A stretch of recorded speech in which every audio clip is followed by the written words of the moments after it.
Gaming news today is all about surprising developments. First, GTA 6 leaks continue to escalate, but the subpoenas are going out, and now folks are claiming to get visits from private investigators. We'll get into it. Second, the Blood of Dawnwalker stirred up the hornet's nest over the weekend by stating that there would not be a 60 FPS performance mode for their game at launch. Well, they heard the feedback and the plot thickens, which could be good news if you want 60 FPS. Let's talk about how GTA 6 is to blame. I'm not kidding. Third, rumors have started to swirl about an Ori 3 announcement coming soon, and with Gamescom right around the corner, everybody is assuming that's when we will hear about it. But it seems like it might be a lot of smoke and no fire. We're going to look at the official response from one of the people who could speak pretty definitively about the game's potential development.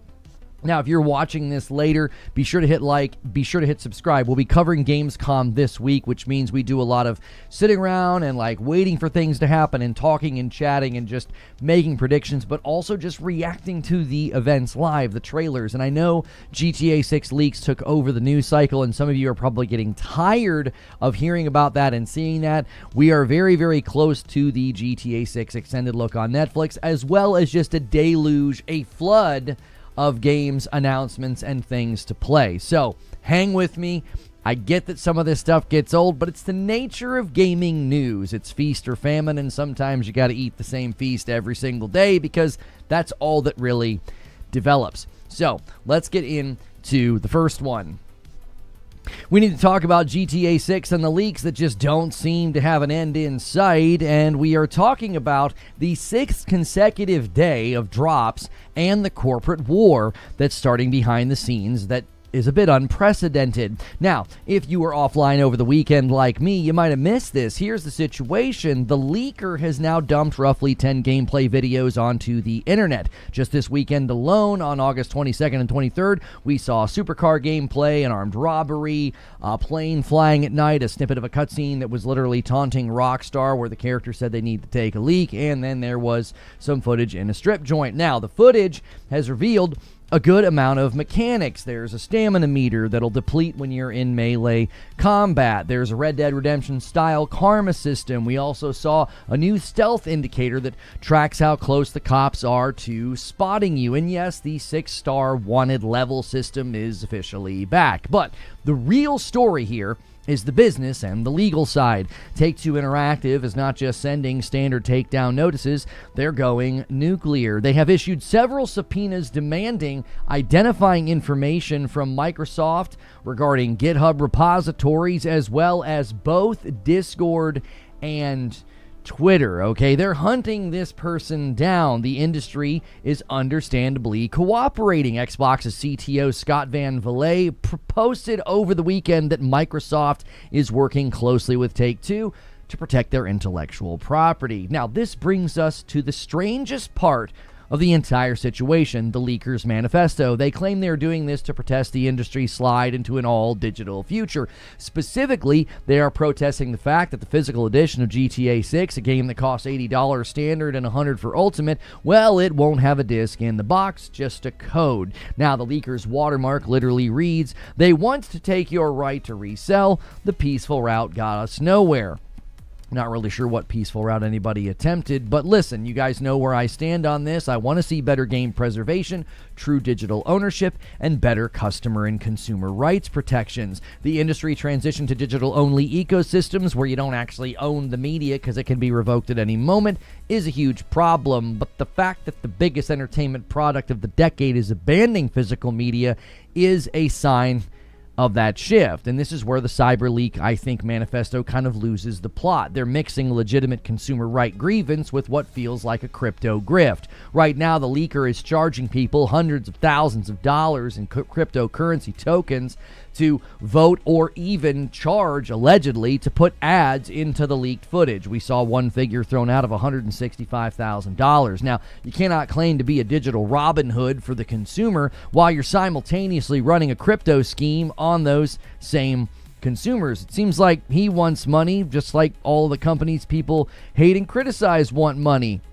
And we've even had new claims as well that this situation's heating up to the point that private investigators are visiting homes of Redditors. One such person accurately predicted the August 18th leak, and the person that was allegedly interrogating them on their porch said, well, it's hard to believe you just guessed that. Now, the legitimacy of this video and this claim can't really be corroborated. It could be somebody faking it for, the clips, the clicks, and the views. This is certainly adding, though, to the chaos surrounding the situation. Even if the footage is fake, which likely is, it just adds to the headcanon of everybody seeing it. They're just going to say, oh my gosh, they're sending private investigators, okay? And that adds to the drama, that adds to the chaos. For some people, they think that this is landing at the worst possible time. This August 27th, Netflix has an exclusive 6-hour window to premiere the Grand Theft Auto 6 extended look presentation. One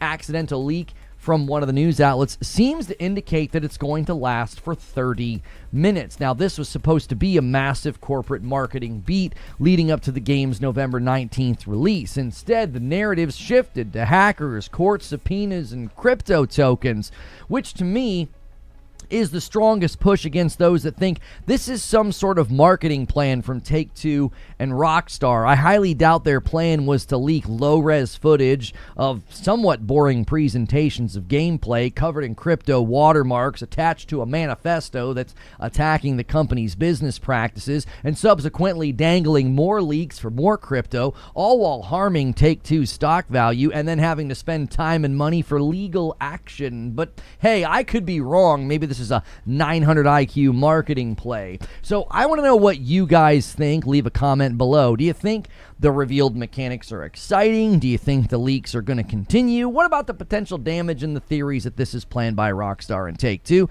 Make sure and leave a comment below, hit like, and be sure to be here for one of my live streams. And we also have to talk about the Blood of Dawnwalker and the hornet's nest that they sort of stirred up over the weekend.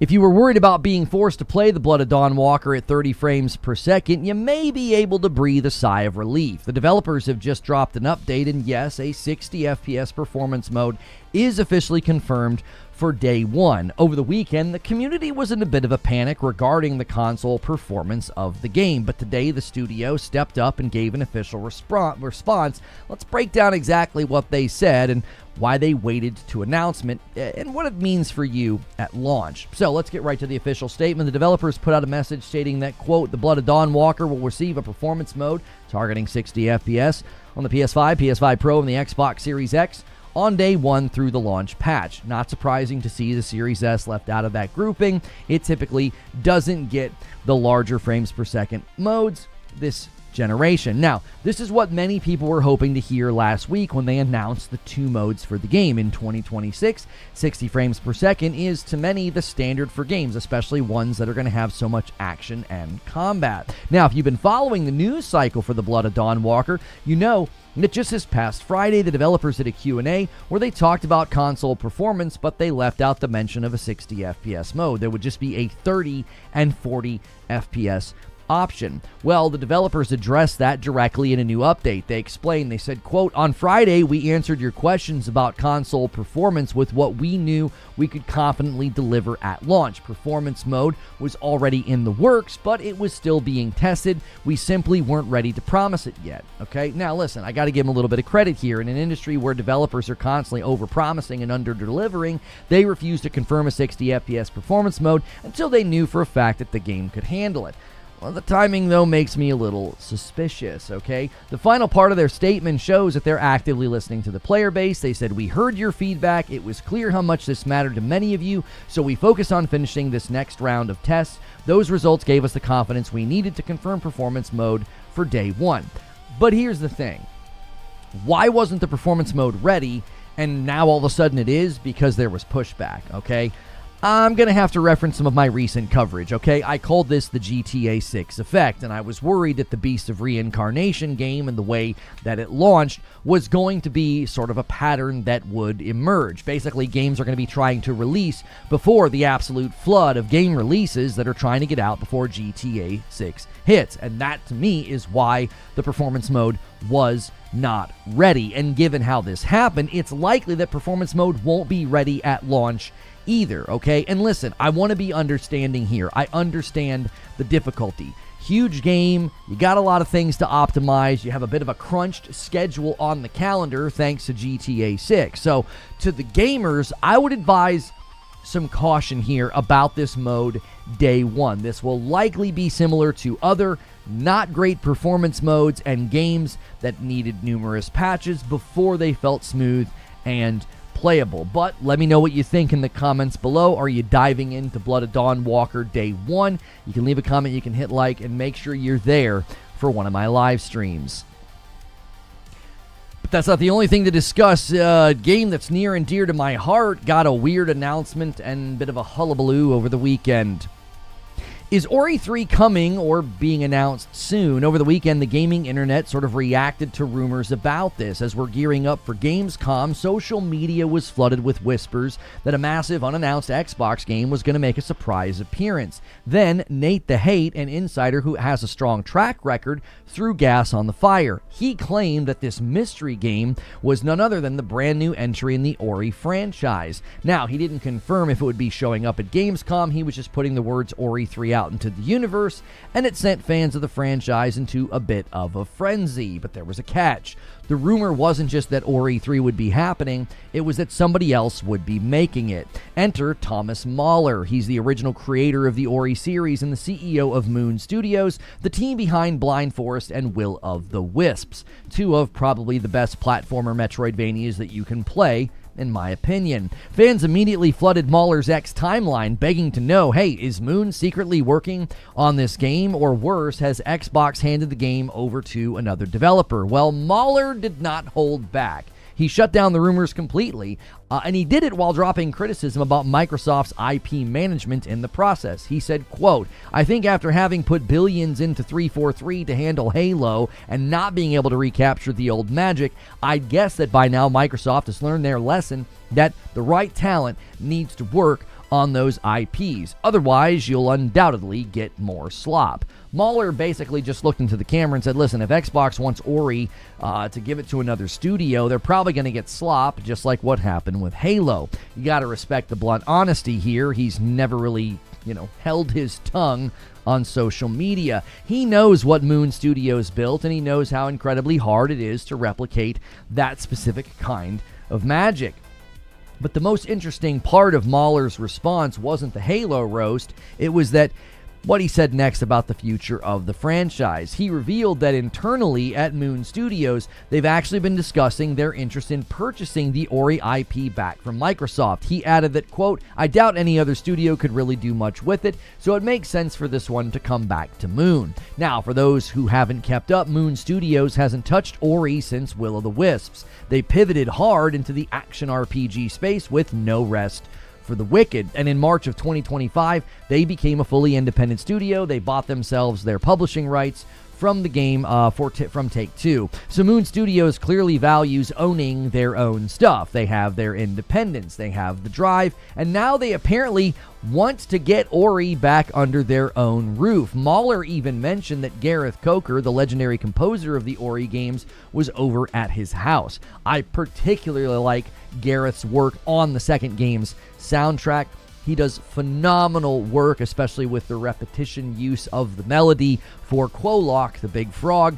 Some of my favorite moments in the game was the use of that melody returning in various forms. I forget the phrase for that. You audio and music buffs will have to drop that down below. It's something like leitmotif, but I always doubt myself when I say it. Now, Gareth was there at the house recording the soundtrack for No Rest for the Wicked over in Vienna, which Mahler says we're going to love, by the way. And even Gareth asked, hey, are we going to get ready to work on another Ori game? The passion is there with the original team. So where does that leave Nate the Hate and these Ori 3 rumors? Well, Mahler definitively called the rumors nonsense later in the day, and when a fan tried to challenge him on it, he said, well, Nate the Hate, said it's coming. So Mahler just delivered a pretty quick response and said, I just talked to people at Microsoft, but sure, you'd know better. Now, I think the odds that maybe Xbox was planning to announce the game, and Mahler and Moon would certainly have feelings about that. So to sum it up, Ori 3 might be announced soon, and given how much Xbox likes to announce things that they have no intention of launching or canceling or selling and getting rid of, it's pretty par for the course that they could be looking at, like, could we put together a trailer for Ori 3 even though nobody's making it or planning on making it? Let's just have an announcement for Gamescom. That's kind of how they operate. But at least Moon Studios hasn't forgotten about Ori. They want the IP back, and if a third game ever does happen, Thomas Mahler's determined to make sure it happens the right way. So what do you guys think? Leave a comment below, and be sure to stop by one of my live streams, which the rest of you are here right now. Good morning, good afternoon, and good evening. Thank you so much for being here. Strong start to the Monday morning grind. Hit that like button, and you guys are already starting the week with some members. We started to say, hey, if we don't have a stretch goal, we'll just bank everything extra for the next week. So you're starting with 61, but Han shot first, and so did you. A 5-bomb comes in from Ginger Prime, and then a single comes in from Ward Huff. Thank you guys so much for continuing to support the channel. If you do not have a membership here, consider supporting the channel directly. It's $5 a month, and you get a whole lot of extra stuff in our Discord. QBZ with 48 months says, gonna need a Lono after dark for these GTA leaks. Thank you. And guys, the late start today was because I literally wasn't home over the weekend. All day Saturday I was gone. All day Sunday I was gone. I had no time to show prep. I wrote that entire prep and show this morning. So thank you to everybody who was patiently waiting for the show to start and was here ready to smack the like button and renew and do all of those various things. So, want to play Blood of Dawnwalker, just get a PC, bro. Well, I mean, yeah, obviously, that's always an option anytime a game has performance issues, but I wouldn't actually say that's the best route to take, given PC has consistently had its own performance issues with games that launch this year. I mean, PC's not a safe haven to escape those types of issues. Today's leak had a big fat... Did they really do a leak with nudity in it? I'm afraid that 60 FPS will be bad. I mean, the idea that they got a ton of backlash and then they were just magically like, oh no, 60 FPS performance mode will be ready at launch. I'm like, really? So it wasn't a priority? You didn't really have that thing ready to go, but people got mad on Twitter, so you're like, well, we better get it ready? I don't know. I think they're playing a PR game. Narwaffle with 16 months on Twitch, and then Edward Hulse gets us to 70. Gamescom opening night live tomorrow night, Future Game Show Wednesday, Resonance Plague Tale Legacy Thursday. It's a busy week, headed into a packed September. Thank you, Edward Hulse, for the great renewal message. We're a 5-bomb away from me owing you guys the first member of the week. A nice start. Today's leak was a nudist colony with a lot of appendages. Are you guys goofing around? The leaks today was gross. Oh, okay. Well, I think he was saying it's because Dawnwalker is trying to reset the standard price of games due to GTA momentum. So don't validate their greed and play for free on PC. Simple. So if you don't like the pricing of something, just steal from the company. That logic doesn't track at all. What's the price of Blood of Dawnwalker that's got people so upset? I didn't even realize are they charging more than the normal price? The Blood of Dawnwalker in the PlayStation Store here, it's $69.99. What in the world are you talking about? I don't think that individual's comments had anything to do with piracy. I think it was because of the 60 FPS performance mode that was sort of announced under duress. They were getting so much criticism. Videotech Ben on Twitter says, in the latest leak, the leaker leaves a watermark with the following and threatens to release the prologue video. Do you want a redacted prologue? They've been evading spoilers, just cannot make the decision, so a poll is required. Oh, yes, a poll is required. He's so righteous to hold back prologues and spoilers. Let me guess, you vote in his poll with his crypto. What a joke. The idea that he keeps, like I said, just wear the fact that you're a thief. Like, just wear it. Own it. Why? Like, I have more respect for a criminal that's like, I'm a criminal, instead of somebody that tries to dress it up and is like, I really held back the spoilers until now, but if you guys, do some more polls with my crypto, I might do. Shut up. Shut up, bro. What a literal joke, bro. Come on. He said he'd release Lucia footage of people dress up as leaks in front of Rockstar office. To be fair, there hasn't been story spoilers. Okay, but think about it like this. If he's been holding back the small amount of story spoilers that he has, he can couch that any way he wants. I continue to think all this guy got was video files. He got some video files, and he's leaking them, and he's pushing his crypto. That's it. He's not able to load up the game. If he was able to load up the game and do whatever he wants in the game, he would have proven that more definitively than just the one thing where he shot leak into the wall. It's very clear to me that he's got a smattering of stuff. If he doesn't have the whole game, he doesn't have the whole build, no. He's had way too much time to prove it and hasn't been interested in proving it. He's interested in trickling out videos that are always the same. They're like 2 minutes long, and it's somebody doing something that clearly looks like testing footage. It's like he got into somebody's laptop, and their entire job was fly the plane around, go rob a couple convenience stores, go into a strip club, shoot hoops at the house, drive around and get into an altercation. They all look like very, very straightforward testing pieces of footage. They do not look like somebody who can just boot up the game and do whatever they want. And a Member Plus renewal from Warhawk, thank you so much. 34 months, that's a lot of months. Good morning, sir. Thank you. The extended look was always going to overshadow the current leaks, just showing gameplay snippets. However, if we start getting main story spoilers, the situation becomes an ever challenging for Rockstar to manage. He shot everyone in that place. He has the build. I've not seen the footage you're referring to. I'm not sure what you're talking about. Why isn't anybody talking about fighting games price? Once you buy all the seasons, you're looking at 300 plus, but GTA 6, which will eventually have a free online, people lose their minds. Well, generally people look the other way when it's the thing that they like. I've learned that a lot. In my covering of games, people are like, what do you mean? My favorite company doesn't do anything bad at all. Log in their own eye kind of a situation. You know what I'm saying?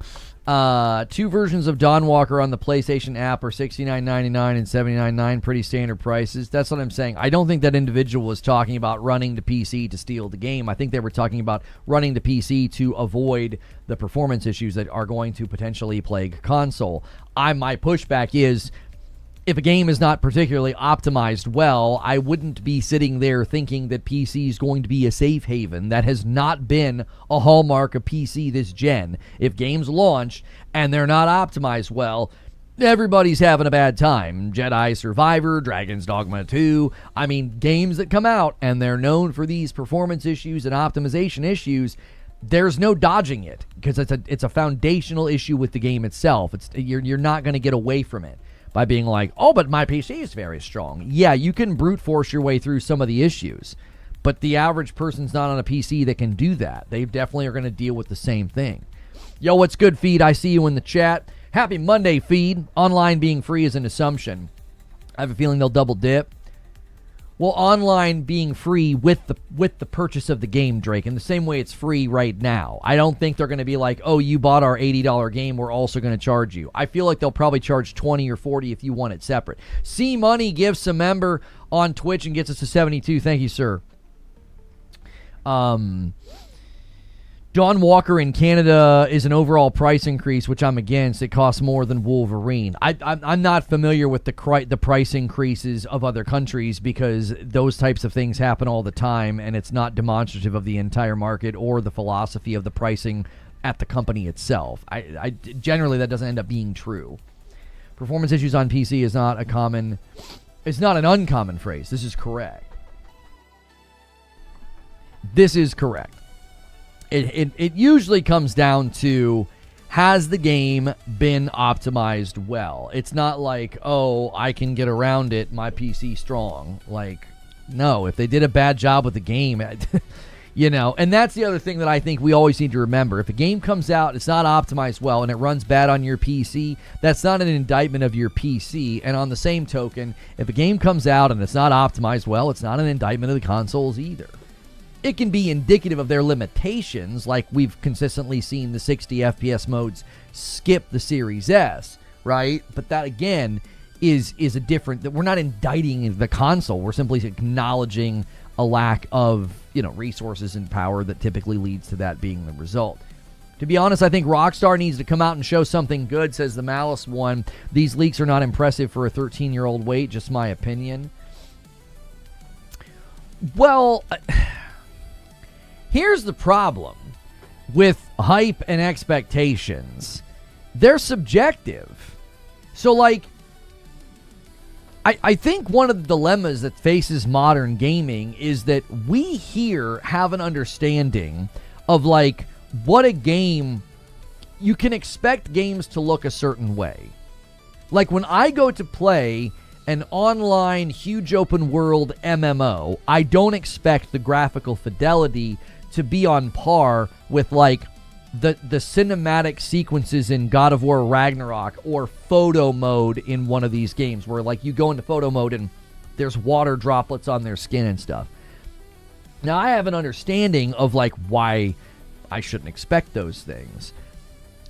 The general expectation from the public just sort of grows and grows and grows the longer that they wait, and GTA 6 is no exception to this.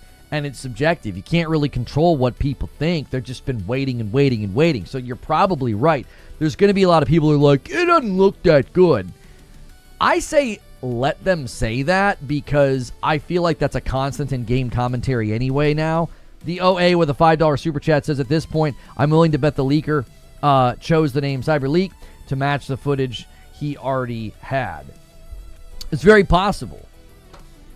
It's very possible. I mean, there's all sorts of theories you could come up with to explain why things are happening the way that they're happening. I do not believe here. I will gift a member on 10 super chats. Thank you so much for the super chats, for all the things, guys. Make sure you're hitting the like button. We're headed to 200 likes.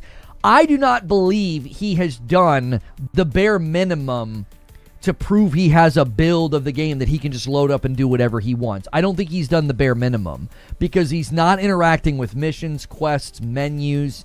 He's not doing random things. They all seem like sequences of testing that are very contained. It's 2 minutes, does a thing. 2 minutes, does a thing. 2 minutes, does a thing. The only thing he's shown that was like, oh, hey, I have the game, was a super short, quick snippet of him shooting Leak into a wall. Again, if you have a testing slice that's restricted to a particular area, that's not the same as having a build of the game or whatever. The dev chair had a really good video on this. He's like, having a build, you could literally have a testing slice build. It doesn't mean you have the game itself. And I think that's what people need to realize, is like, there are people right now that are downloading things on their computer and probably getting malware and viruses that are claiming that, oh, you can come get the full build here. He's just being careful. If he reveals story, his consequences would be far greater. So you think, in the grand scheme of things, when he gets potentially caught and then prosecuted, there's going to be a greater sentencing if he shows cutscenes instead of what he's shown? You understand that the degree of cybercrime as well as property infringement here is so significant, I don't think cutscenes would make a bit of a difference, right? It's like the difference between killing 10 people and 11 people. At that point, does it really matter? You're gone for good, okay? Like, the degree to which he has committed crimes, I don't necessarily think he's like, oh, I better not show a cutscene. Like, he has done significant wrong. And I don't necessarily know if he's like, I better be cautious here. Not only that, he's attached his crypto to it. Like, he attached monetary gain to this. There's a minute left on a hype train on Twitch. If you guys want to make a go for it on a Monday, go. You got a very small window. You got 45 seconds. I think monetary damages are much higher with story. Okay, that's a fair point. Monetary damages, maybe they could argue increase with story. He doesn't seem to be concerned, though, because he's attached his crypto to it. He's gaining money. There it is. Wired Rope rolls it over with the 5 bomb and gets us to 77, and I owe one. I'll do it now to help with the hype train. Are you a lawyer? No, so please stop talking to me like you are. Oh, okay, wait. So if I'm not a lawyer and neither are you, then really we're at a standoff. You don't have any more information on the situation than I do. You're doing the same thing. We're both speculating. Like, if you want to pull some kind of, like, fallacy of the expert on me, listen. You need to understand something. This guy hasn't given me any indication that he's being quote-unquote careful because of the legal ramifications. That was the premise of your statement. The premise of your statement was,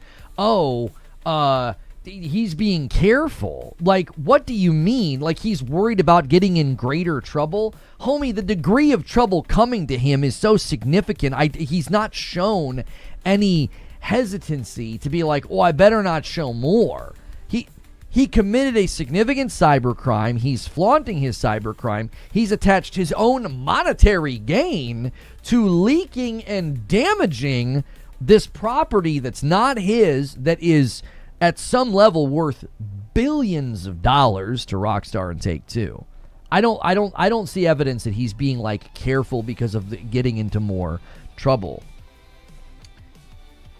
You hypocritically agreed to someone when they reiterated the exact same thing. No, I agreed that it would cause more damage. I don't agree that he's being careful. That's called nuance. Try to keep up. Like, you're getting real like accusatory, and you're not even keeping up with the differences here. I agree. Showing story causes more financial harm to the property, especially significant spoilers. I don't agree that he has demonstrated that he's being careful and cares about those sorts of things. There's a difference between those two. Yeah, sure, it would do more damage to the property. Has he shown an ounce of care? He's leaked something every day. He's leaked something every day. I said greater consequences. I'm unsubscribing. Goodbye. I'll spend less time worrying about that than I've even talked to you this morning. Adios. The basic premise, I thought, was that he doesn't want to get more trouble or more damages coming his way. I do not believe he has demonstrated that. I believe he has demonstrated a complete lack of care about those things, because he's not just committed a crime, he has flaunted the crime, he has dropped something every day, and he's attached it to his crypto. None of those things demonstrate to me somebody who's being careful about, like, getting into more trouble. The amount of trouble coming his way is so significant, like, it really wouldn't matter. That was my position. Yo, the OA with the $10 super chat. Imagine the judge. The jury sentences you to 3 years, but since you ruined the game to me to way more, leaking way more than you should, I sentenced you to 15 years and 40 minutes of marathon every day. Yo, Hellfire with 46 months says, frick. Thank you so much. Oh, I guarantee you that Rockstar and Take-Two would add to the damages. They would say he leaked this. Everything adds to the damages. That's not what I was disputing. That's undeniable. The more he leaks, the more they would, come after him. The issue I took was, I don't think he's being careful because I don't think he cares. He either has the brazen arrogance to think he'll never be caught, or he thinks he's going to be some sort of digital Robin Hood martyr that when he is finally caught, his kill switch goes into effect and the stuff goes out, and then he gets to celebrate what he did, and, like, that gives him some semblance of, like, meaning and purpose in the world. Like, again, he doesn't come across as somebody that's like, oh, I better be careful and do a little bit less so that the charges are less. That doesn't seem to be his concern whatsoever. What argument would you make in court to suggest a person was carefully exploiting someone else's IP on the internet? Yeah, that's what I mean. Like, at this point, he's crossed so many lines. Like I said, the charges will be so significant, he's cooked either way.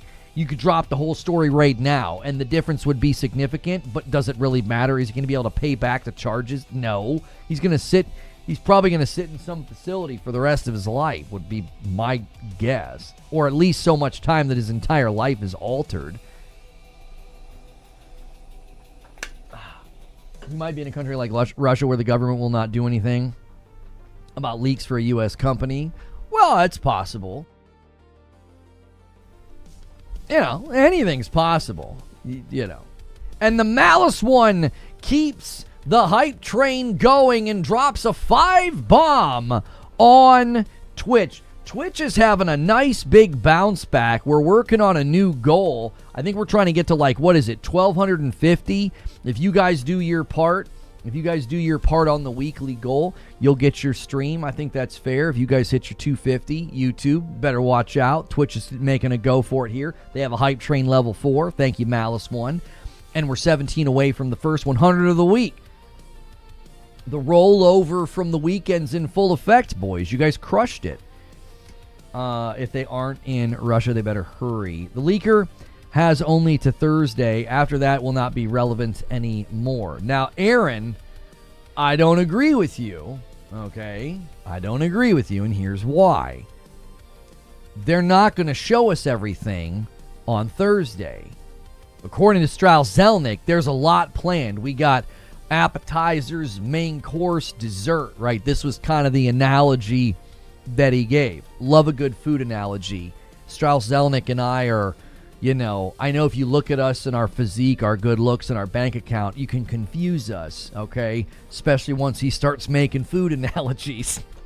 But anyways, like, I don't think that Thursday is everything, meaning the leaker still has power after Thursday.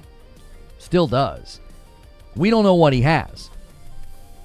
We don't know what footage he has. We don't know what cutscenes he has. We don't know. Like, he got some sort of a collection of stuff. You know, files, something. Maybe some sort of a testing slice so he could shoot his, you know, name into a wall. Again, I don't think he has a full build or the full game or whatever. I don't think so. He doesn't seem to have proven that. If he proves that in the coming days, then it's going to be very concerning for Take-Two and Rockstar. Okay? And Narwaffle gifts a member and bumps the hype train a little bit more. You guys have 2.5 minutes on Twitch to roll it over again. Every little bit helps. Renewing your primes helps. Becoming a sub on Twitch helps. Gifting helps. Thank you, boys. If he shows the Lucia prologue tomorrow, it's game over. Rockstar is not going to show that on Netflix. It's difficult to know. I mean, I've got my own theory about why they're partnered with Netflix. I personally think they're going to be doing a sort of mini-series prologue on Netflix with, like, potentially the real actors. They're going to do something as a lead-up to the game's release. If you guys are enjoying the show and the banter on YouTube, make sure and hit subscribe. Greatly appreciate the support of the channel recently. A lot of you guys have been watching the uploads and leaving comments. Huge thank you to everybody doing that. That is so helpful. I didn't think of that. What if he's in a country where the U.S. doesn't have any jurisdiction legal-wise? You know, Rockstar's going to have to get creative and send, you know, special forces. I don't know. I don't know. I don't think, and I'm pushing back on the notion that, you know, somebody put in chat that, oh, once the Netflix thing hits, it's game over. The guy has no power. That's why I was arguing they should have started doing sneak peeks. They should have negotiated with Netflix. Let's do sneak peeks in the lead up and take this guy's power away. You know, let's, you know, kind of snuff out his exclusivity. And then I said after the Netflix thing, I would just do a full-on marketing push. If all he has left, okay, is some spoilers, that obviously is damaging. I don't think that's as interesting because lots of people be like, I don't want to see spoilers. They're like, oh, I'll watch him drive around. I'll watch him rob a store. You know, I'll watch him get into a fist fight. But, you know, I don't want to see spoilers. I don't think the interest level will be as high. And then, obviously, we got a minute left. Let's see here. This guy says, watch it, cry your mother. I think you're having an emotional breakdown. We don't really allow that here. I basically have a no preschoolers allowed. Fat Boy Darts, thanks so much for getting your renewal in there and getting us to 15 away from the first 100. Twitch, you got 30 seconds to rally and scramble. You better hurry if you want to save that hype train.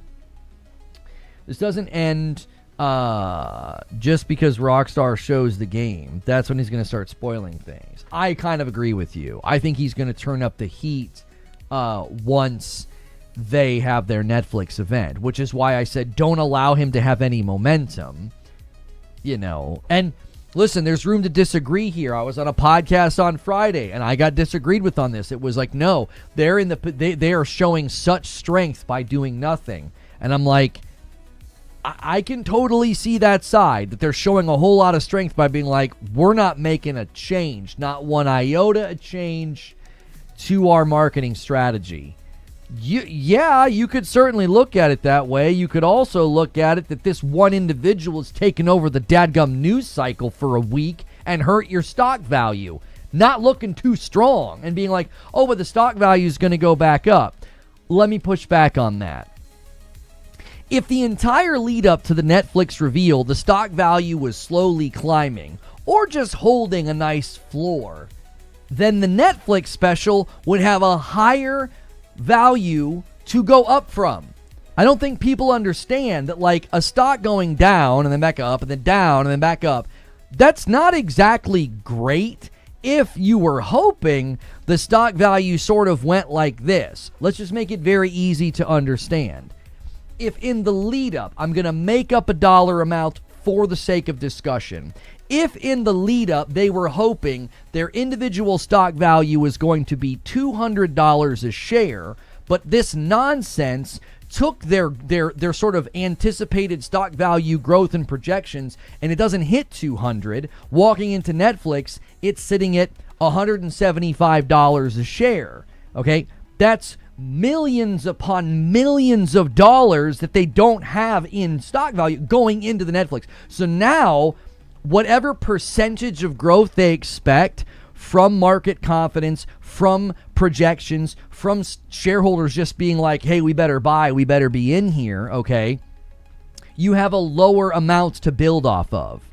So this hand wave of being like, oh, the stock value is going to go up regardless, who cares? And it's like, oh, no, having a higher value going into this reveal is definitely something that they wanted. And here's the real rub for Take-Two. They ain't never getting that money from this guy. The money that they lost, you can't take it out of this person because it's inconceivable that he has that kind of money sitting around or capital or anything. He doesn't have a house or collateral or anything they could seize that would be equal to the value of monetary loss that they have taken on their stock value. So that's the thing I think people are missing here is like they cannot extract what they lost out of this guy. It's not possible. It isn't. Long-term Take-Two stock will do what it does. They're not changing marketing strategy based off of a dip. Stocks change price all the time for different reasons. Okay, stocks change price all the time for different reasons. Do you think they ignore those reasons when they happen? They're just like, do you think that's the general posture of the C-suite and the boardroom? They're like, stocks go up and down all the time. No, they're going to rectify whatever causalities there are that are bringing the stock value down. This guy is a causality. He's caused damage. You only lose money on stocks if you sell it.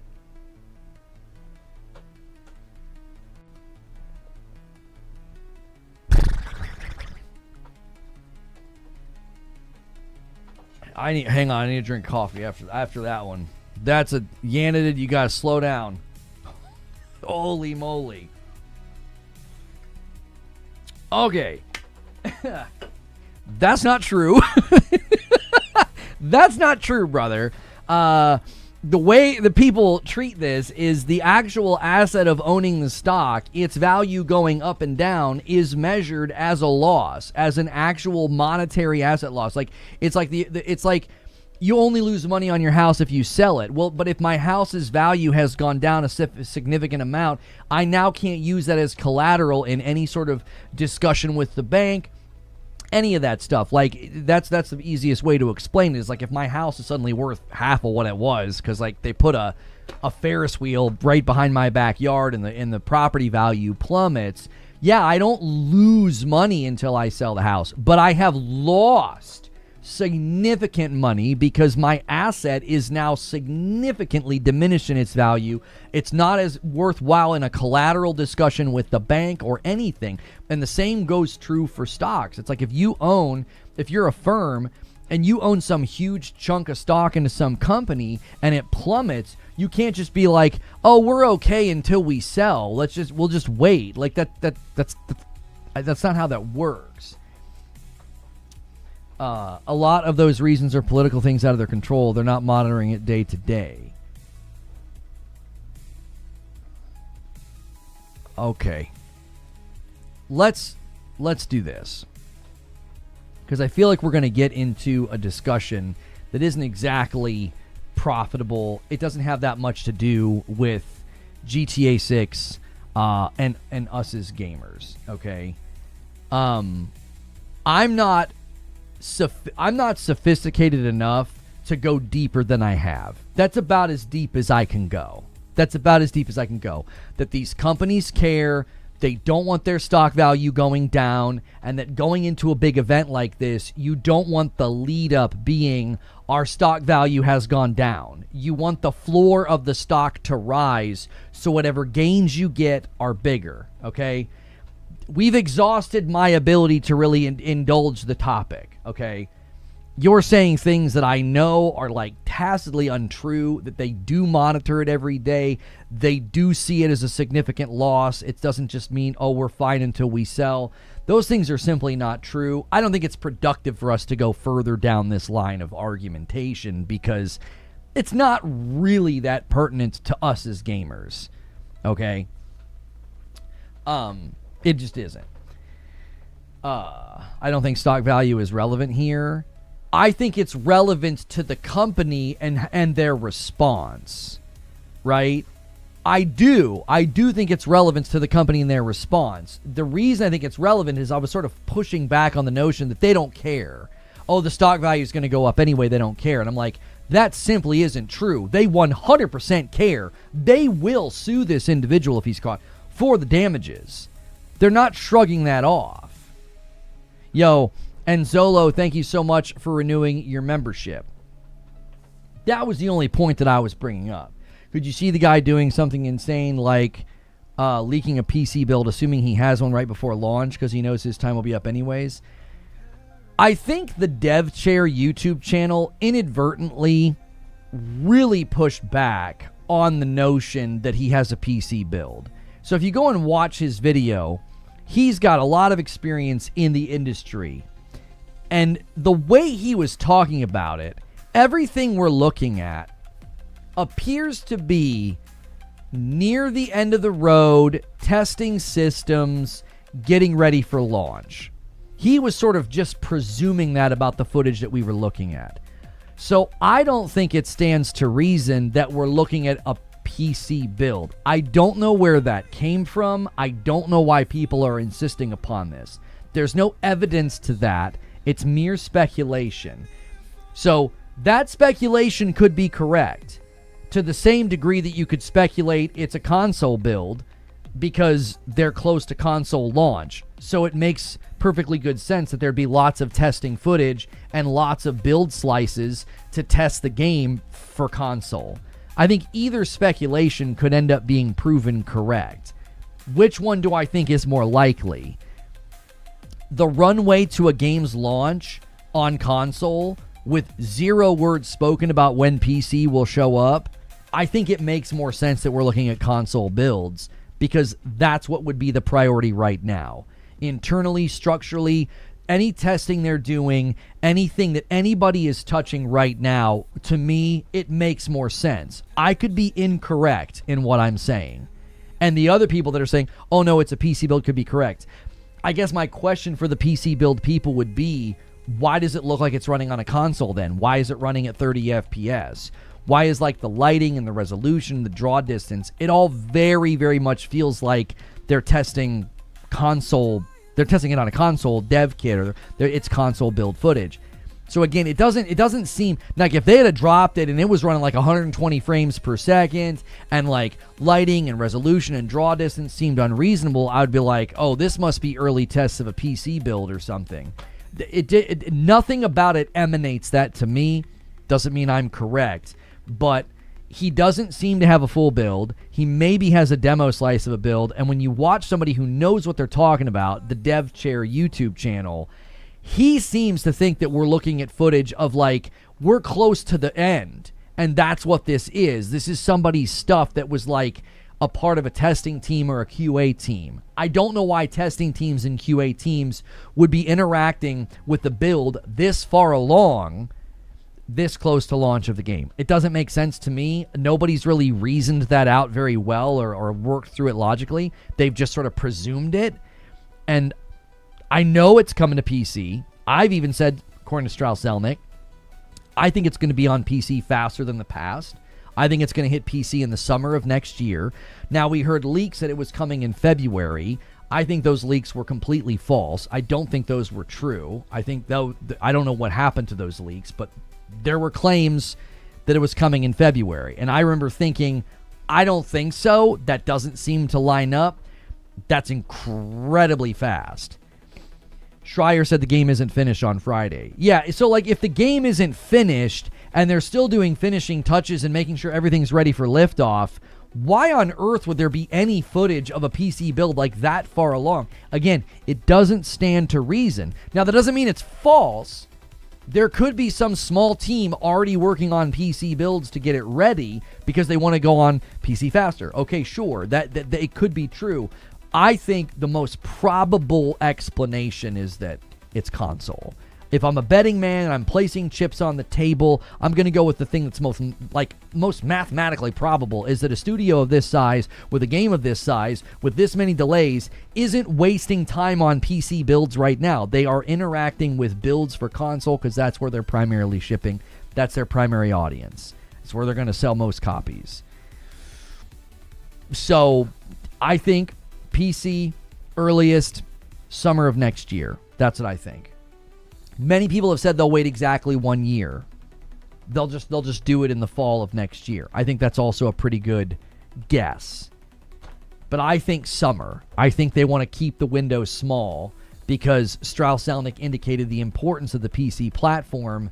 They see it as a very big value to them. I don't think they're going to make you wait as long this time around. I think February was absurd. That was too fast. I don't think that was real. I think that was like, that could have been somebody pulling shenanigans or whatever. Because, like, think about it. There's footage of a guy alleging that a private investigator showed up to his porch. There's no real way to falsify that. You're like, I don't know. That could be real. I think a lot of times in this industry right now, when real leaks happen, fake leaks get thrown in the mix. We're in an entire meta of insider meta. We've got Insider Gaming. You've got Jeff Grubb. You've got Nate the Hate. You got Jason Schreier, okay?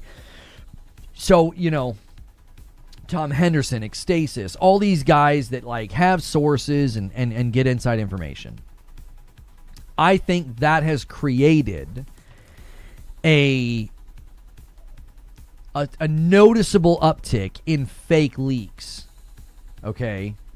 Now, with GTA 6, the fake leaks were kind of obvious. The one was AI. It was pretty clear. It got taken down. The one where the guy booted up the game on his PlayStation, he downloaded the entire game in 2 seconds. There were a lot of easy things to pick out that made them fake.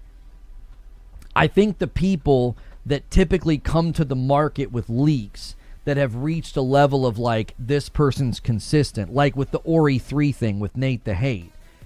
Nate the Hate's pretty consistent. So something somewhere is brewing with Ori. It could just be as simple as Xbox. We know Xbox likes to put out trailers for games that aren't even in production yet. They did this with State of Decay 3. They had another studio make the trailer. The studio that was going to get to work on State of Decay 3 didn't even make the trailer for the first State of Decay 3 announcement. So there could be some sort of Ori 3 trailer. We know Xbox likes to announce things they have no intention of launching because they're a company that is more focused on the messaging than the delivery. They don't care about the product when it gets to you. They just want you excited about it before it gets there. That's how they've marketed for the last 6 years. So the Ori 3 thing could in fact be real. Nate the Hate leaks it. Thomas Mahler of Moon Studios is like, nah, this is nonsense. There is no Ori 3 yet. He doesn't own the IP. He says he spoke with Microsoft, okay? Now, outside of that, you've got situations where someone like Tom Henderson or Jeff Grubb or whoever or Jason Schreier, there are certainly instances where maybe they got something wrong or information changed. Thank you, Detonator, for your Prime. Thank you so much. You know, they get things wrong.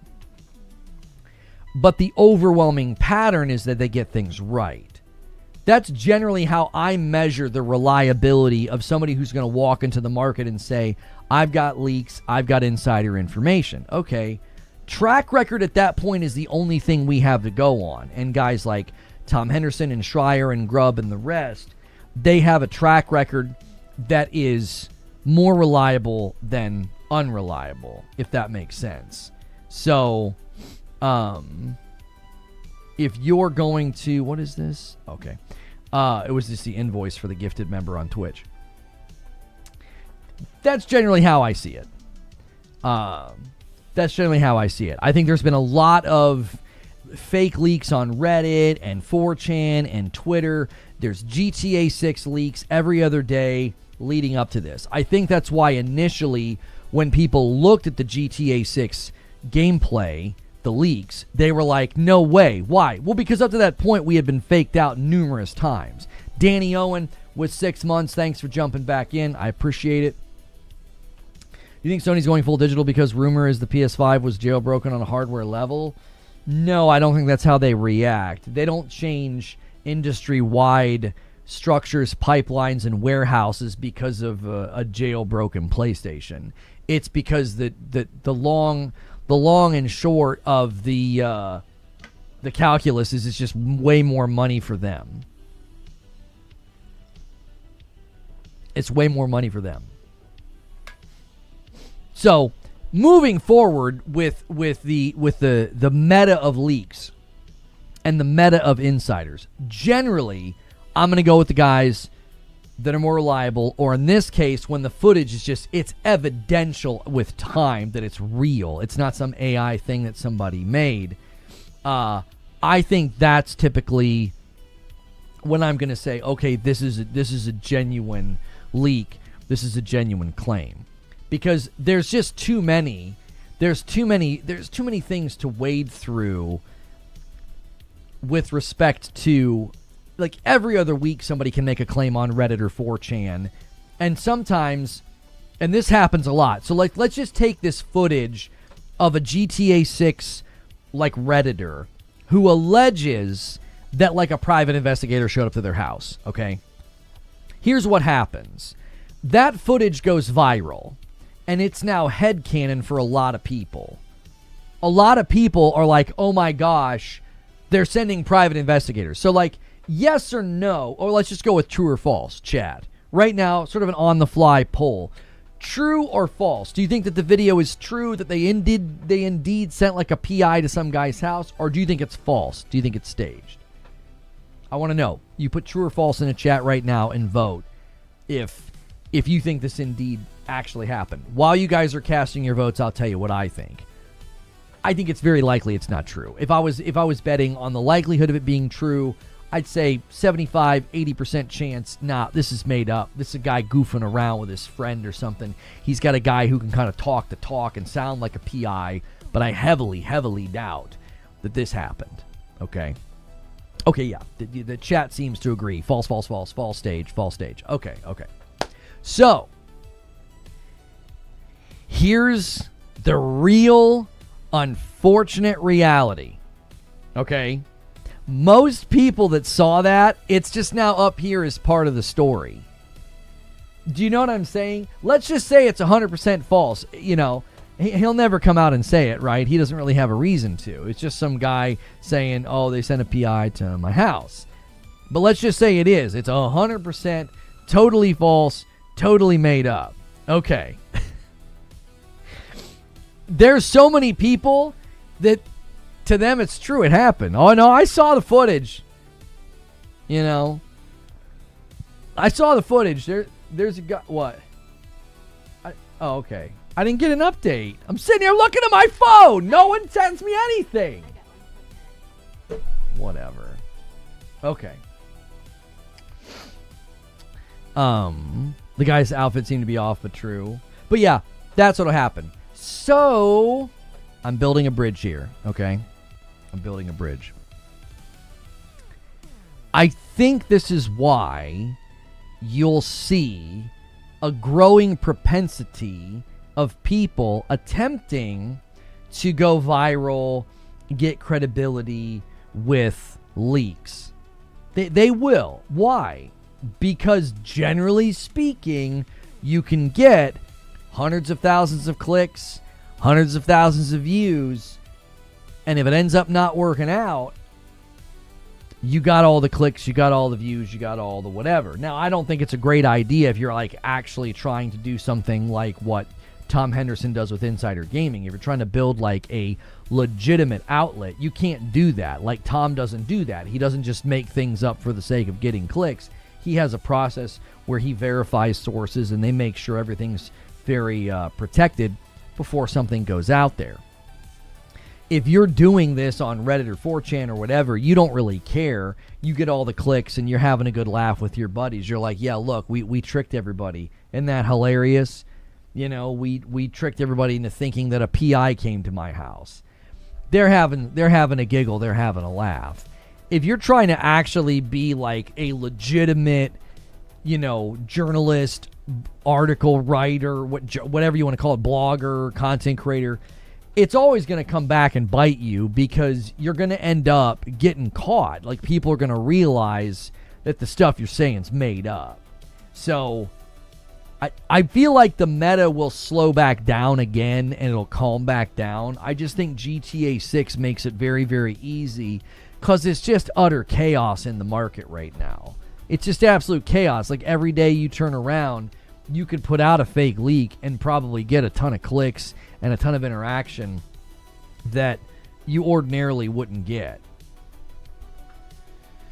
So, he put up a poll for Lucia Prologue, and then when everyone voted no, he quickly yes became 90%, and now no is 1%. It doesn't make sense.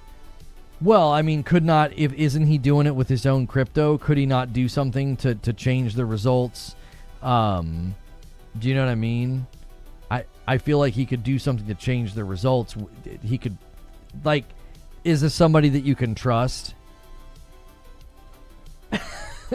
Does he strike you as someone that's going to do things on the up and up as he commits, you know, wanton theft and cybercrime and pushes his crypto? You think he's like a real upstanding guy that wouldn't, like, mess with the poll results?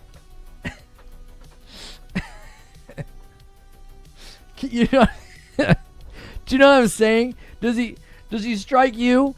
Does he strike you as an upstanding and trustworthy? Would you trust him with your wallet?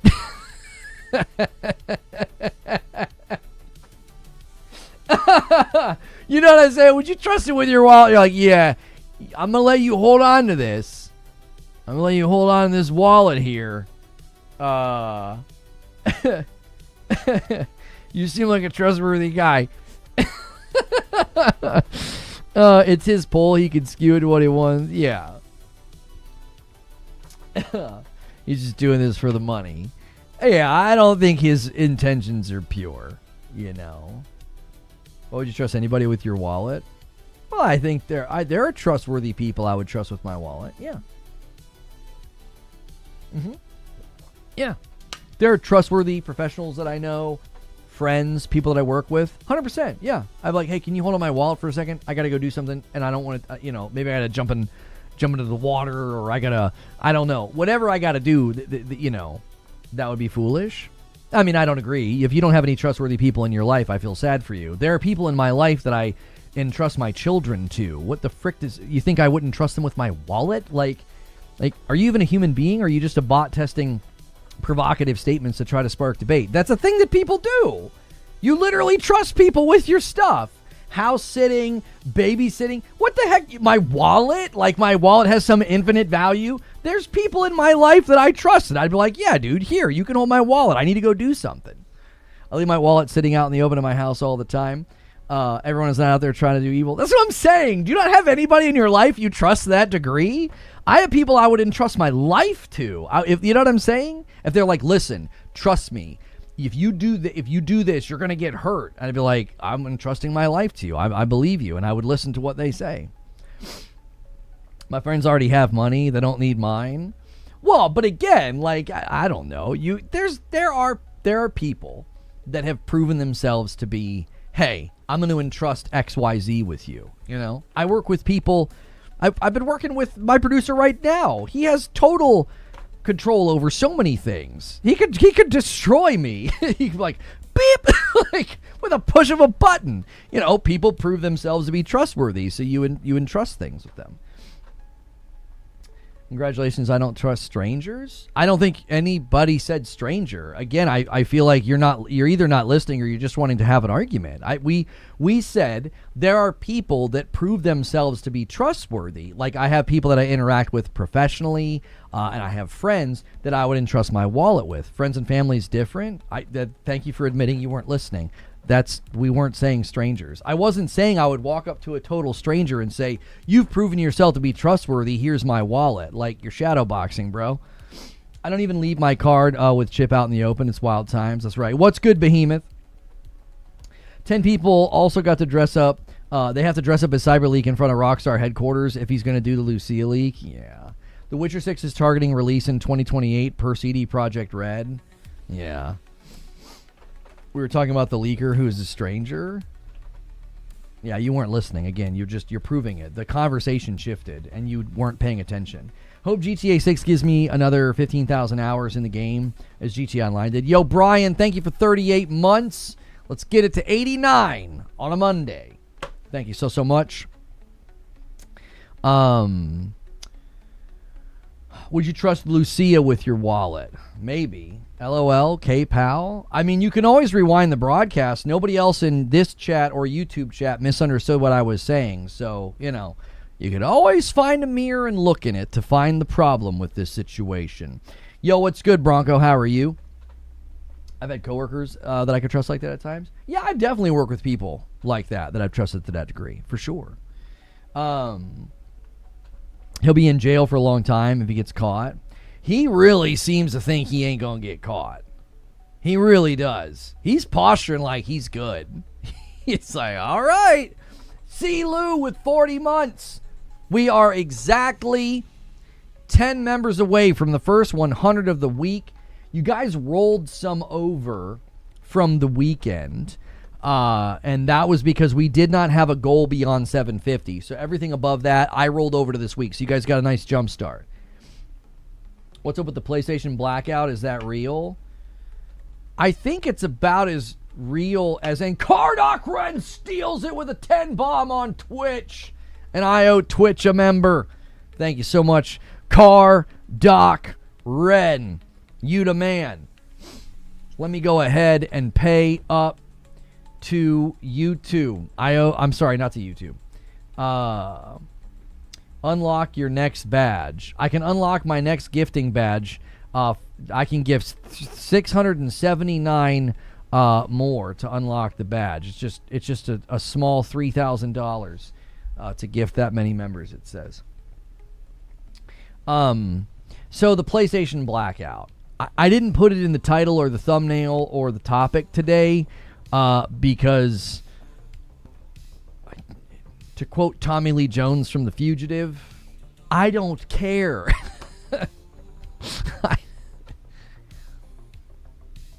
People that care, I hope they stand by their convictions. I hope it brings them some measure of satisfaction. I don't hold to their conviction, therefore I don't have enough care to do it, discuss it, acknowledge it, or partake. It just doesn't matter to me to the degree that it matters to them, so I'm not doing it, and I'm also not covering it. So that's pretty much where I landed on it. So that's it. How much time did it take me to say that? That's about as much time as I'd like to talk about it. What? Oh. Don't forget. Make sure you guys are subscribed. Make sure you have notifications turned on. We will be covering opening night live tomorrow with Jeff Keighley, kicking off Gamescom. There'll be so much to cover this week. So many announcements. Okay. You're probably not going to get a green room today.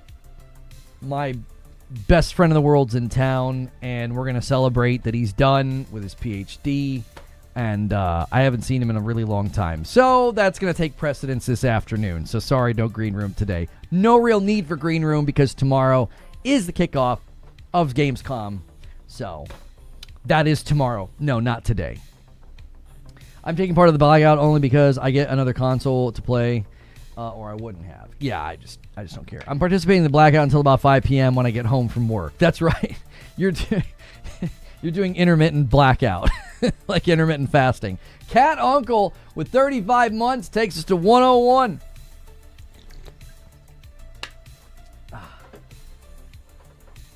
Lono, what were your thoughts on the leak this morning? It was something. I actually did not get a chance to look at it. I haven't seen them all now. I was completely away from home, not on my phone at all, over the weekend.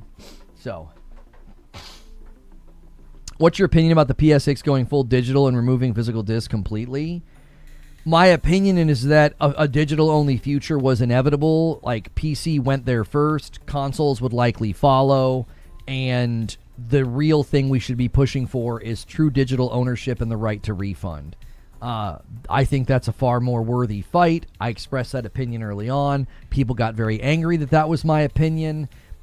I am sorry that I don't align with their view. I don't look down on their view. I did my best to say, hey, I understand why you're upset.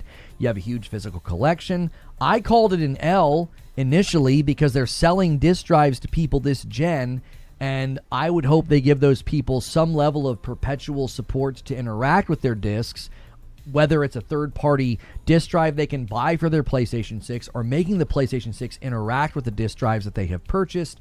I do think that is something that should be done. I do not think there is any imperative on these companies to perpetually make something that is going lower in demand or cost them more than it's worth. They have to protect their margins. That's their duty as a company. We're okay with companies protecting their margins so long as it doesn't disrupt our desires. Expecting them to lose money on every single thing that they make and sell going forward is absurd. I just don't think they're going to do it. So, yeah. I think there are far greater things facing us as people who buy movies and TV shows that can be taken away from us, as well as video games. Physical is not a protection against that by any stretch, given the number of games that come out and you can't even buy a physical version. That's been going on for years.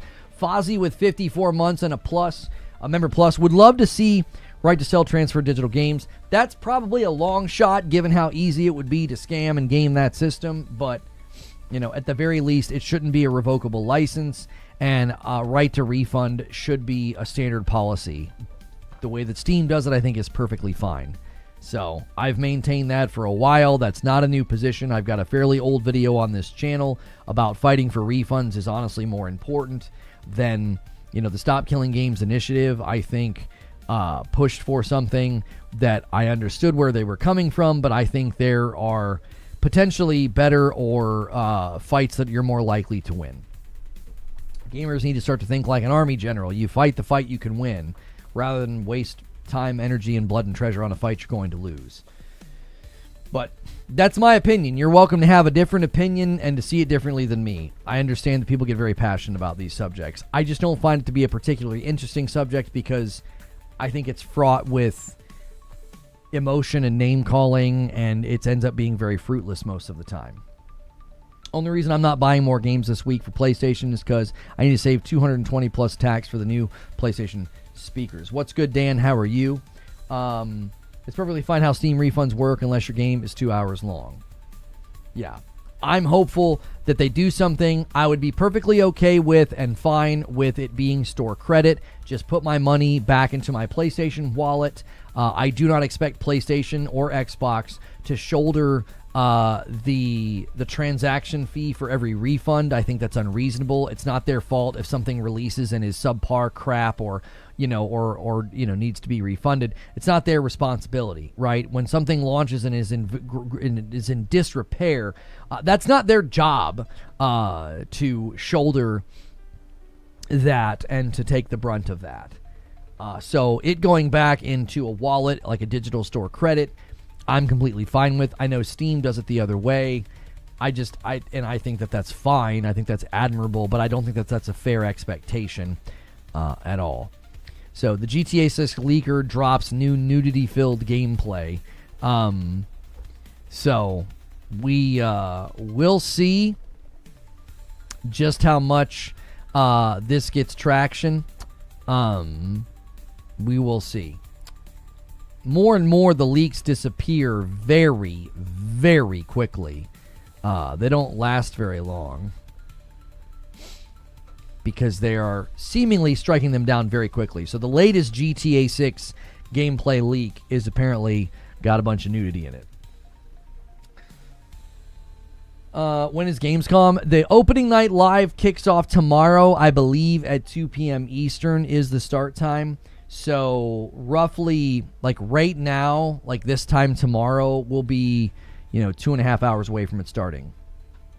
The physical crowd had my sympathy at first, but after seeing the way some are taking advantage of the situation to prop themselves up on a podium, I'm completely desensitized. Well, I've had this thought recently about content creation and YouTube and how, I have been constantly told that, I need to niche down. We need a game to cover because that's how I grew with Destiny. We had one thing to cover. And I understand the logic and the wisdom behind that, okay? And there's nothing wrong with that advice. If I could take that advice and apply it, I would. Sometimes it feels like somebody is telling me you could get to Denver a whole lot faster if you grew wings. And I'm like, you're correct.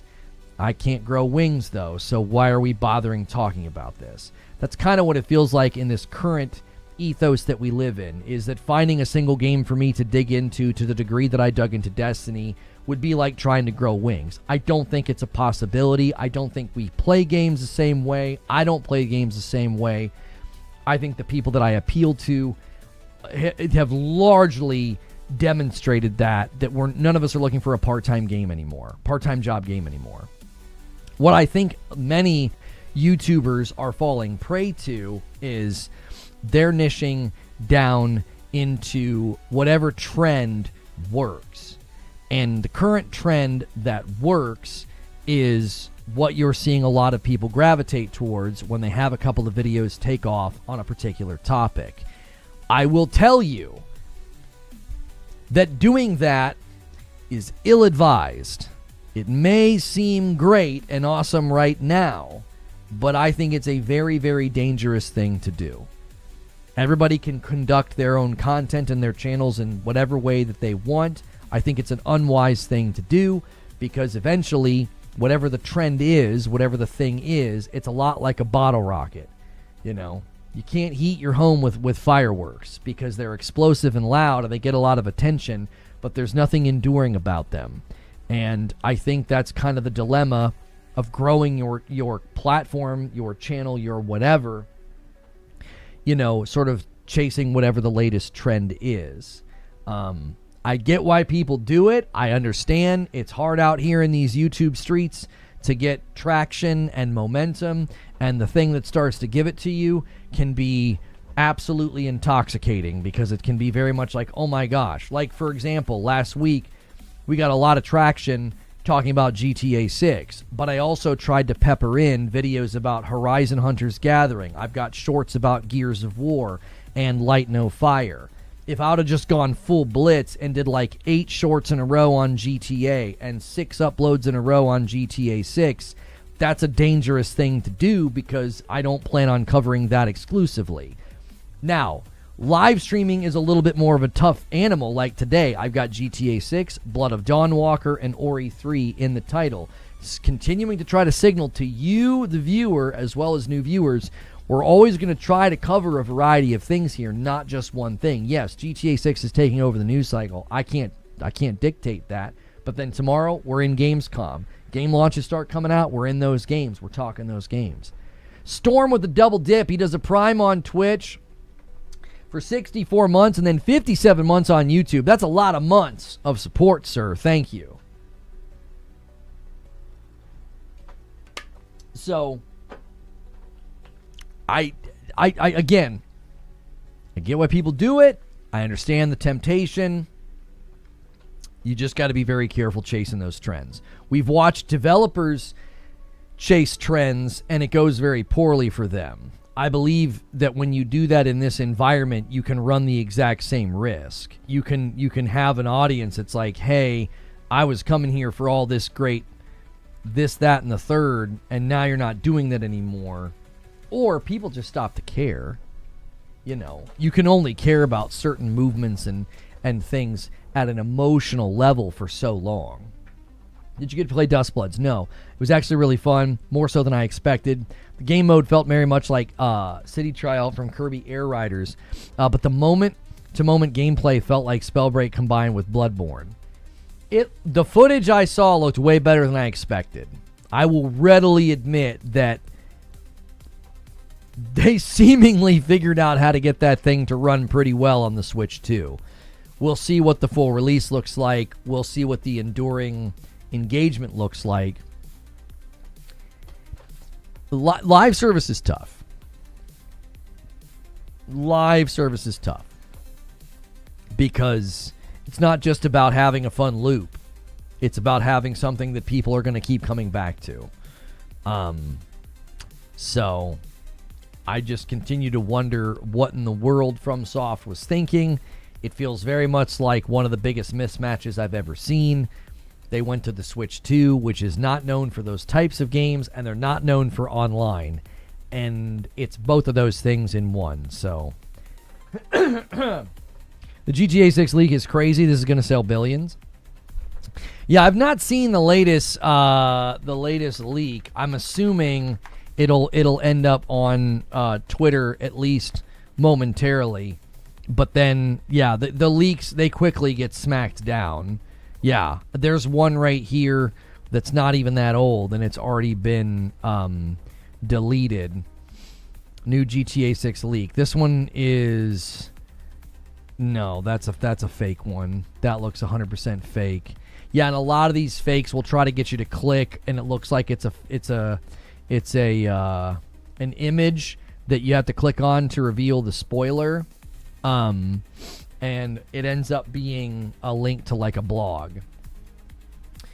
Yeah, it looks like somebody's re-uploaded it. It's nighttime. He's like near a pool, and there's a bunch of people hanging out at the party, and nobody has any clothes on. So, looking like, yeah. It's a nighttime pool scene. Yeah, that one's on Twitter in a variety of places. They're going to quickly get copyright striked every single time. They don't stay up for very long. Well, thank you for calling your people at Sony. I got Wukong for $40 from the online store. I was asking for a discount last week, and you made it happen. I didn't make that happen. Dongs galore. Since it's similar to Kirby Air Riders, I bet it does well on the Switch 2. I don't doubt its ability to get like commercial draw initially because it's FromSoft. Like if the test goes well enough that people are like, you know, hey, this thing was actually way more fun than I expected, and you know, they sort of word of mouth could kind of help it do well. Winged Wheel, thank you so much for 20 months. Welcome back. You know, and we're 20 away from the next milestone of me owing you guys. Remember, YouTube, you haven't hit a milestone yet. Twitch has been stealing them. So, I do think that a game like that could sell on FromSoft's name. I think word of mouth from the tech test could certainly help it, especially if it's running smoother than most of us were expecting, because the Elden Ring footage was super concerning. There was Elden Ring footage from one of the conferences, and I was like, goodness gracious. Like, what's Duskbloods going to be like? Well, if Duskbloods was built from the ground up for the Switch, understandable that it, you know, is running better. I just really wonder about ongoing engagement with a game like that. Is the Switch audience really going to rally behind something like that long term? I'm convinced, this is just internally convinced, no one's convinced me of this, but I'm convinced that it's not a permanent exclusive. It'll end up on PC and console eventually because there's just a huge much bigger audience there. I actually could see Duskbloods doing quite a bit better on PC anyway, because as well as console, there's an entire audience of people there that have been doing PvP and, you know, in Dark Souls 3 outside of Pontiff Sullivan's room and all that for how long. And those people are probably all sitting here being like, do I really want to get a Switch 2? Do I really want to play that game on Switch 2? We'll likely see them wait. A lot. Not everybody, but we'll like to see a lot of people wait, thinking that, like, this might land on, you know, PC and the consoles. I have no interest in it. I don't care where it lands. This isn't me being like, I really hope it comes to console or PC, because I have no interest in the game, like, at all. I don't think I'll spend a minute in the game unless we make it like a member incentive or something. Here's your next stretch goal. Recreate this. Recreate, maybe? What the heck happened? Okay, there we go. That's going to be a pretty big blip on YouTube. Just refresh. We are back. I don't know what that was. We just swapped ingest servers. I don't know why that still happens, but it happens. We didn't lose connection to Twitch at all. So that usually is pretty painful to us on YouTube. So do me a quick favor. If you can still hear me, if you can hear the words that I'm saying, if you have an audio desync, you're going to have to refresh, leave, and come back. Do me a favor and click the like button. That helps us out because YouTube will interpret that as like, oh, a bunch of people left. You know, like I took a break or cussed everybody out, which that can happen. But do me a favor and go crazy on the like button. Check your member renewals, any of the things that can kind of communicate to YouTube that video's still doing fine. We're still here hanging out. Chat like crazy, you know, spam emotes, all the things that all can help communicate like other metric points to YouTube that we're doing perfectly fine. Lono doesn't care about Duskbloods because he's still enjoying Kirby Air Riders too much. That's right. That's right. I'm in that game every night. I just never really talk about it. Anyways. Yes, thank you guys for all the emote spam. I appreciate it. And try and get us to 300 likes. Get us to that next like milestone. That'll certainly help us. I thought Creature did all the cussing out here. That's generally his job, yes.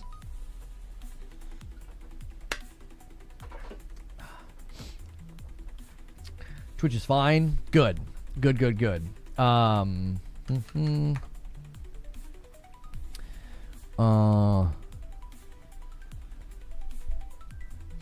good, Lone, everybody? Well, what's good, Colin? How are you? Thank you guys for all the emote spam. Let's see. That leak, those people definitely sound like Reacher, which is hilarious. FYI, I am currently playing the first ever playthrough of Control. Oh, man, it's good. I really hope you enjoy it.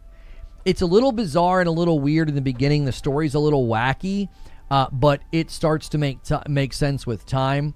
Watch all of the cutscenes, especially when you find like the video files in the room of the rather sort of glib and gleeful doctor. It's fantastic. Very, very good.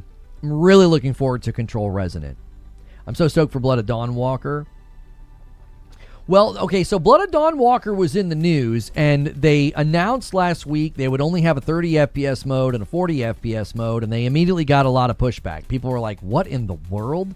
Like, why? Like, I know it's an open world, I know it's a big game, but plenty of games have done that this gen and given us a 60 FPS performance mode. Well, they announced this morning that they got so much feedback from people, they were like, listen, the performance mode was in testing.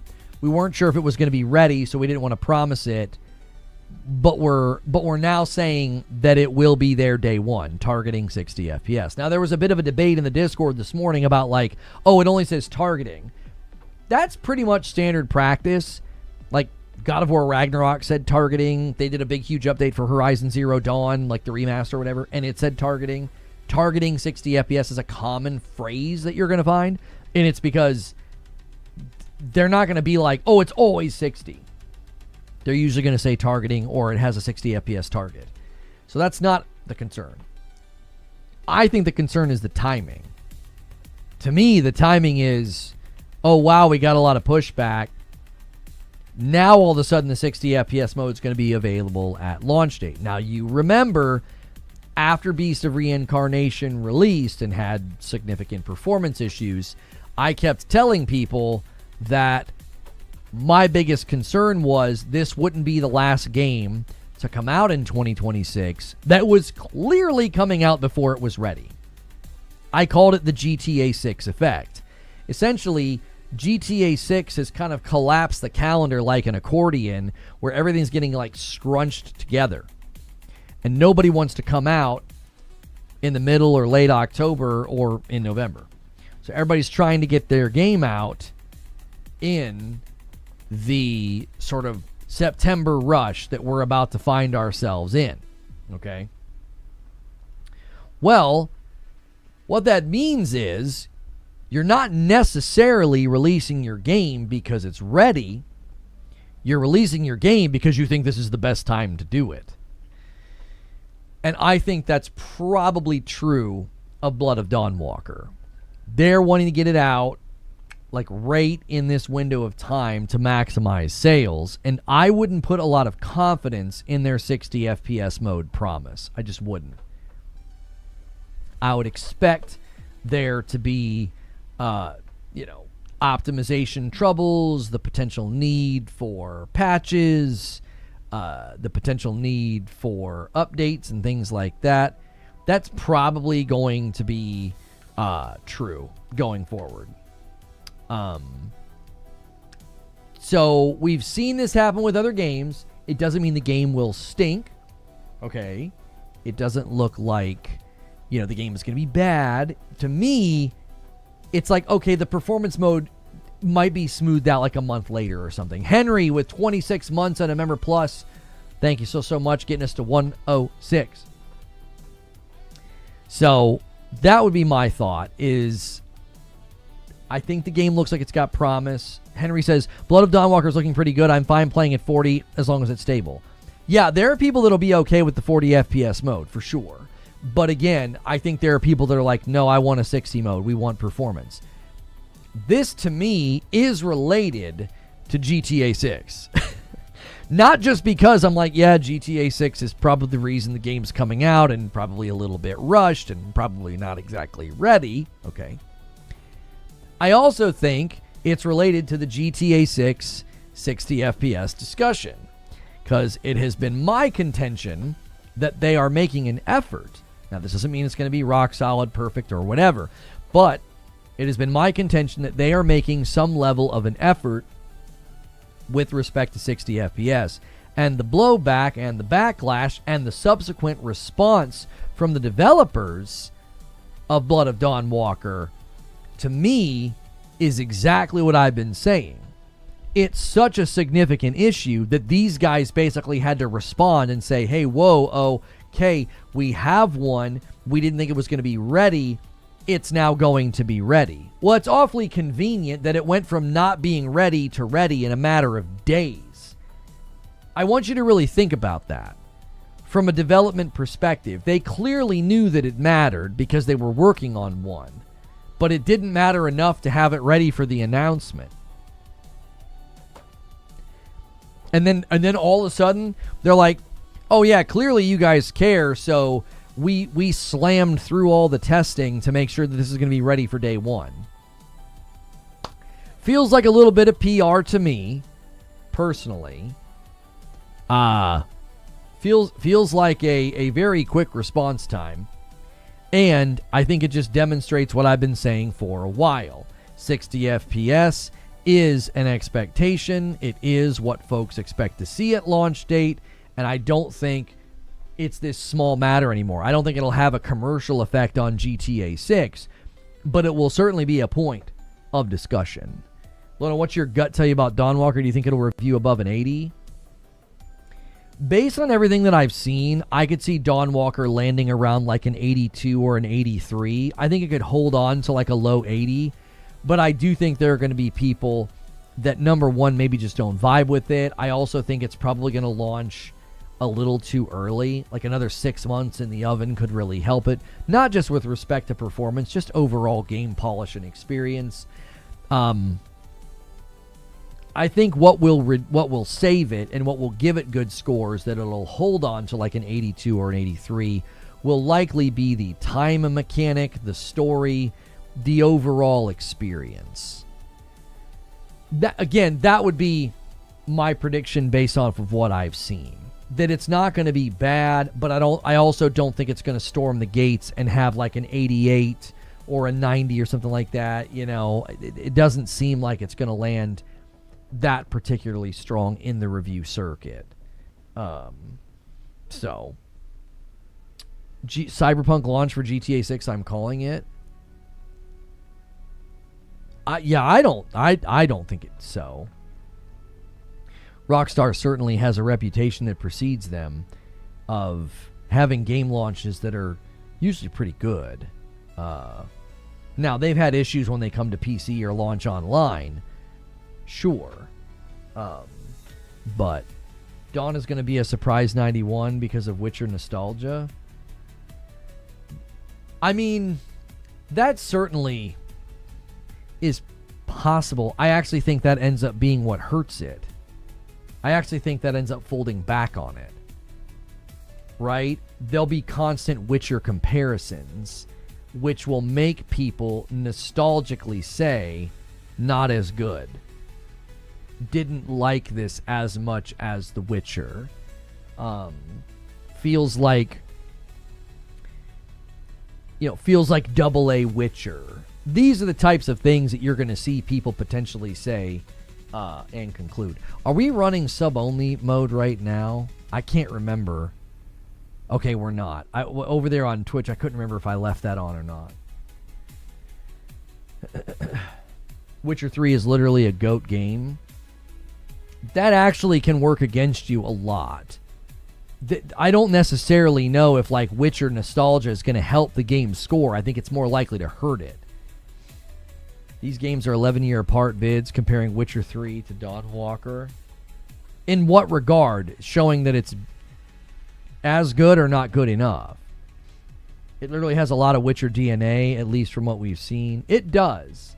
It's basically Vampire Witcher, which is not necessarily a bad thing. That's not a negative. That's not a judgment. I feel like Blood of the Dawnwalker and GTA 6 are tied together for some reason. You would need to explain what you mean. They don't really seemingly have any relationship whatsoever. I see it going that way too. That makes a lot of sense. It's not fair. I'm not saying that it's fair. I have just noticed that comparison can sometimes be one of the worst things that happens to you. Case in point would be Lies of P.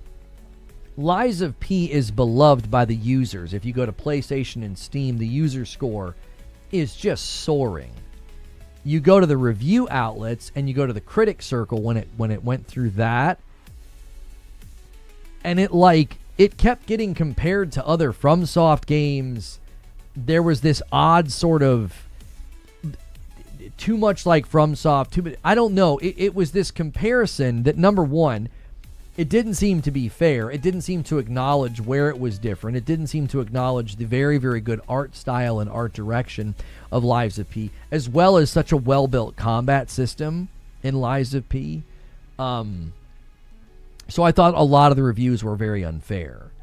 Just like Black Myth, Wukong. No, I think Black Myth Wukong's a little bit different. I don't think you're necessarily dealing with like a review circuit that was unfair. I thought that the review circuit for that game pointed out a lot of things that were genuinely worthy of criticism. And yes, if you're saying that the user score is significantly higher when compared to the critic score, you're correct. Have to concede that. That is undeniable. But I felt like the criticisms for Black Myth were genuine and fair, and they seemingly were more about the actual game itself and not just, not enough like FromSoft or too much like FromSoft. Or like, I just remembered reading the Lies of P ones, and I was like, this seems kind of strange to make this the reason that it's not going to do well, or that you're going to take points off, or what have you. You know?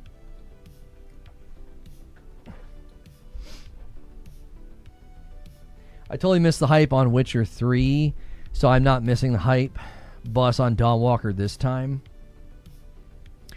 I wish there was an Order 1886 sequel for vampires and werewolves. They had a solid story leading up to a sequel. Yeah. That does feel like one that, unfortunately... What was the other one that we always felt like Rise, Son of Rome? Those, like, early gen kind of tech test games that you wish could have gotten a little bit better treatment, or like a second time around the sun to be like, let's try this one more time. Because there did seem like there was a lot of potential there with the game, and, you know, the potential, like, story and ongoing stuff. But I think you always have to be careful and very cognizant of, like, consumer reception. People could be like, man, wasn't that crappy game that lasted like 6 hours? Or, you know, wasn't that game that was basically like a couple hour tech test? Like, you're always going to run into, it might not be worth a revisit, because the stigma and the surrounding negativity on a game can really have a long tail. I guess the only evidence I have is the Game Informer incident, but now in my mind, I'm expecting GTA to fail. Yeah, I mean, you can dream up any expectations you want. I don't really care to interact with things that are just pulled out of thin air. That's not really enjoyable as a discussion. I think this game's going to absolutely bomb. Why? I don't really know. Okay, discussion over, I guess. It was like 60ish meta, gave it 8 out of 10. Launch games are their own genre almost. Sometimes.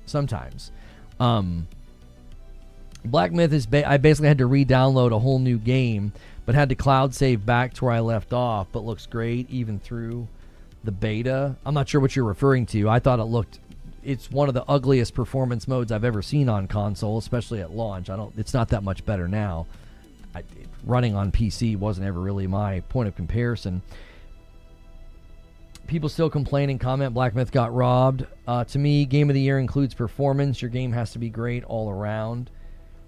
Well, it's tough, because there are certainly games that come out and have some nagging issues and some things that need to be polished and things that need to be fixed. I don't think that that's, like, really deniable.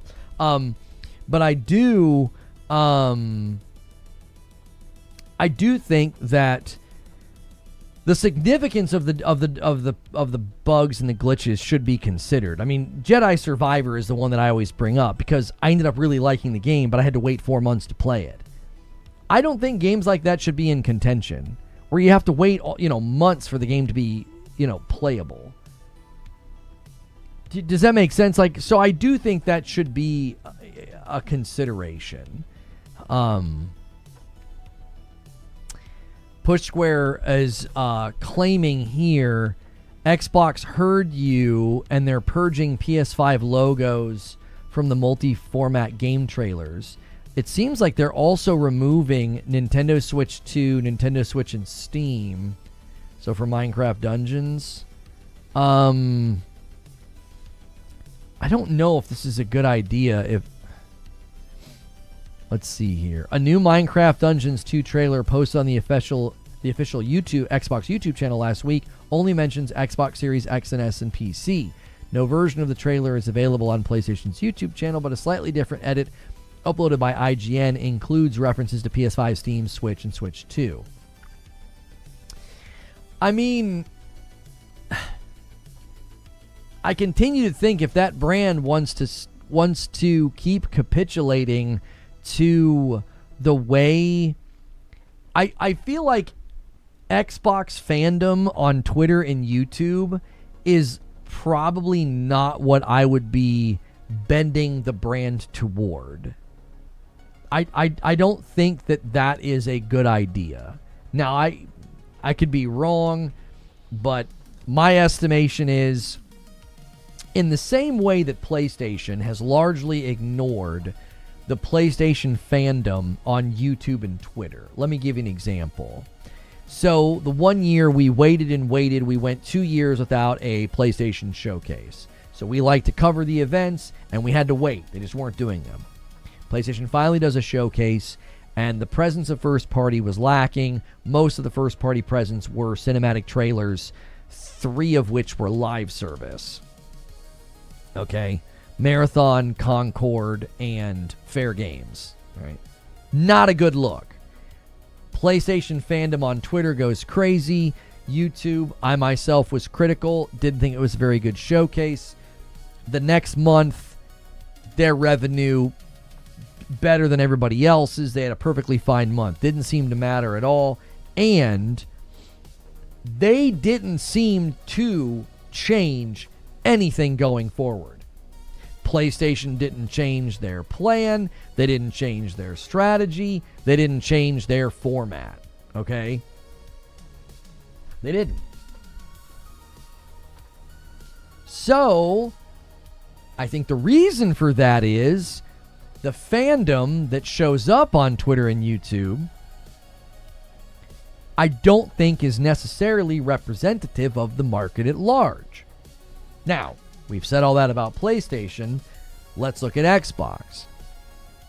I think the Xbox fandom on Twitter and YouTube is not representative of the market at large. And if you're really trying to maximize your publishing dollars and you're trying to maximize the return, I don't think it makes sense to be bending your marketing plan and your brand to people on Twitter and YouTube who are like, hey, I'm angry that you have a logo at the end of the trailer. Oh, okay. Thank you for the Prime resub, J Shep, 9 months on Purple. Okay. Voice that opinion and frustration, what have you.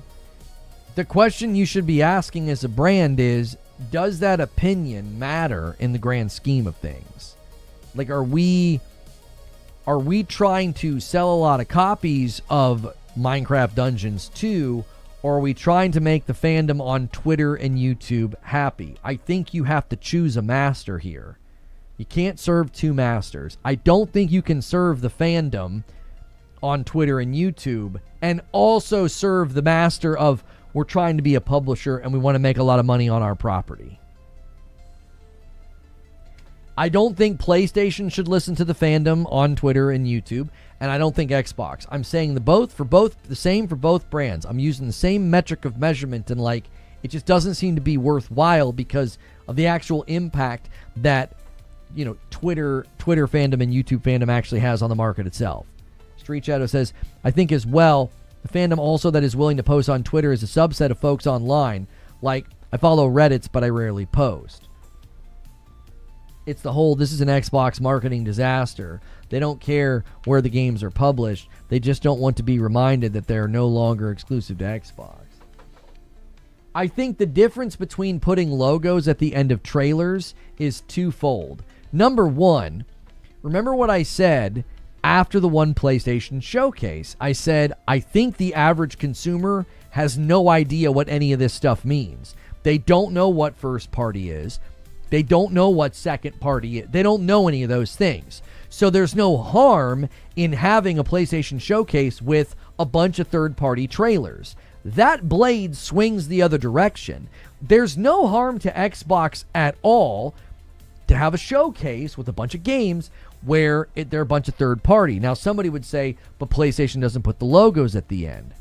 That's fair pushback. But I still don't think that elevates marketing a game with logos at the end is not equal to changing what the public thinks about an Xbox.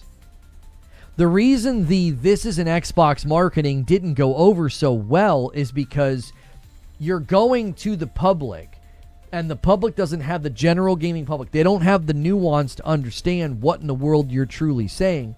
All they know is that basically everything is an Xbox now, which means what's the point of even buying something called an Xbox? They were fundamentally diluting their own brand by saying that. That's a statement about what an Xbox is. What's the essence of it? What's the defining qualities and traits of an Xbox? That's not the same as a trailer with logos. Do you see the difference? I think people are missing the forest for the trees a little bit, and I think Xbox's leadership, this I think is another indication that they don't seem to know what they're doing. They're listening to people on Twitter and YouTube, and I think that that's going to be to their peril. I don't think that that's a good idea. I don't think PlayStation should listen to me, and I don't think Xbox should listen to me because I don't think I represent the norm. Now, that doesn't mean I'm not going to be critical. I'm critical of PlayStation's live service decisions as of late.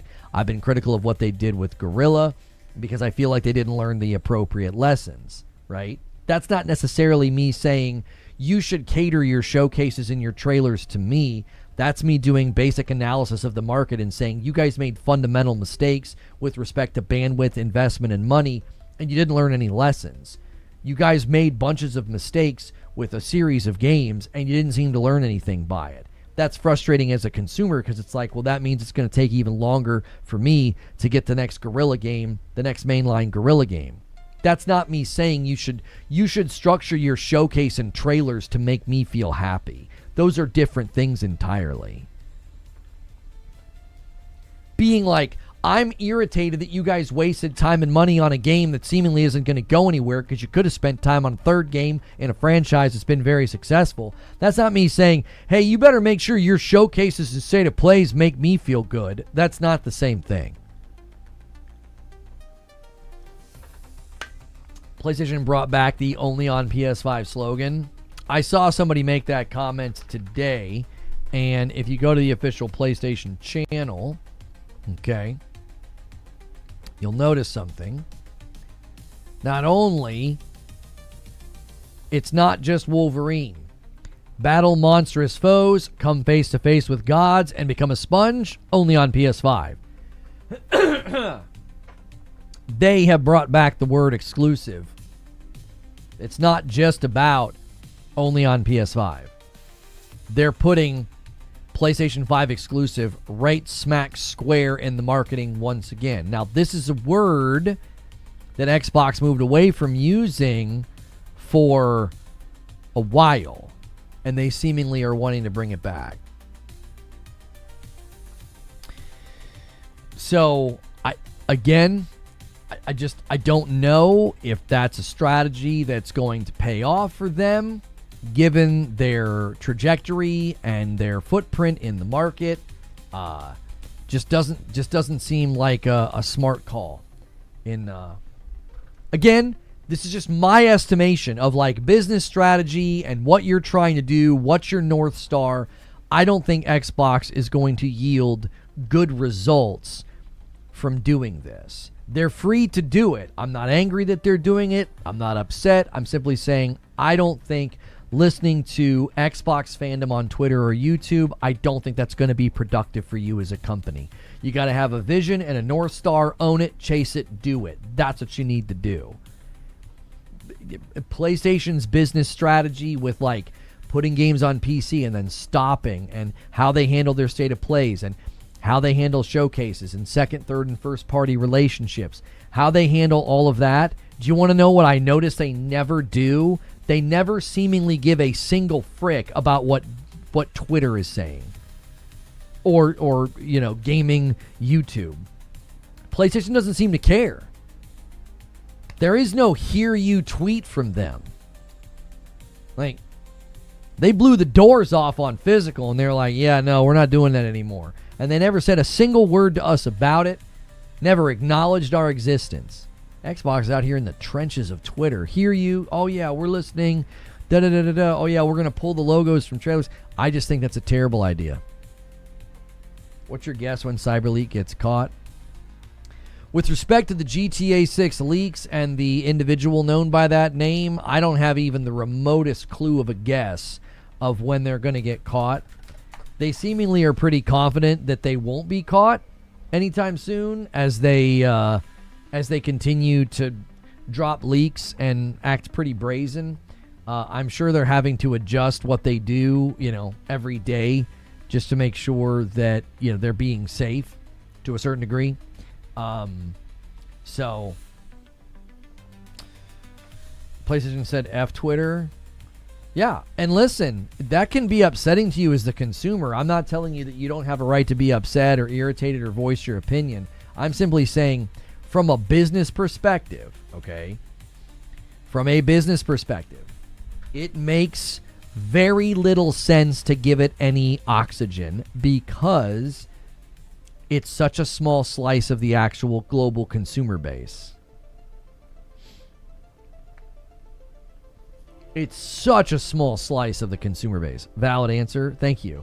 I just, if you're really, really out here trying to tell me that like a company should be like, hey, Twitter's really angry about this, we better make sure say something. I just don't necessarily know if anybody's made a pretty strong case that would have me agreeing with that.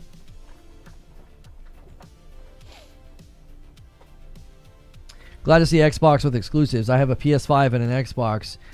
Give me a reason for purchasing both, especially if Fallout and Elder Scrolls are exclusive. I watched a really, really good video this morning of a guy reacting to Luke Smith's position on the creation engine in Bethesda. And it's not really a reaction. It's more of his argument against it. So, like, I kind of felt like it wouldn't be super crazy meta to be like, well, let me react to this guy reacting to this guy. It's more like, let me react to this guy's argument. Because I felt like he did make some, what I felt like were flaws in his argumentation. So I was, I was kind of hopeful to maybe have room for that in the near future. But the problem is there's just not really any impetus to cover that right now. We got Gamescom around the corner. Not having the PS5 logo at the end of the trailer isn't going to change the reality of what they're actually doing. Yeah, you had a bit of a typo there. I'm pretty sure that's what you meant to say. I'm sure that's what an anonymous group tied to PS3 era thought the same. The downtime was a month and a half. But hey, PlayStation curved it with 3 games. I'm not sure what you're talking about. Just want to say I used the tip command. Oh, hang on 1 second. Yeah, if you guys use the tip command, you have to tell me. Thank you for the $5 super chat. I'm sorry. No, it's not a super chat. Thank you for the $5 tip. Perfect image. He says, the PlayStation fans buy 30% physical. The Xbox fans is bullying this. Huh? The real ones and where look like the minority and others don't give. We're losing ownership, period. For us that really care, we're losing because of the noise. I love you, homie. Please proofread. I'm not going to try to decipher that, brother. Come on, man. You had 8 typos in 1 sentence. It's really, really tough. Forza numbers have dropped dramatically. What do you mean they've dropped dramatically? Starfield modder, and he's right about Luke being wrong. RE, the creation engine. I actually think there's significant logical flaws in his video. One being that the idea that like perpetual item, his first flaw, I think, is that item persistence is the only reason for the loading screens. I don't think that's necessarily been substantiated.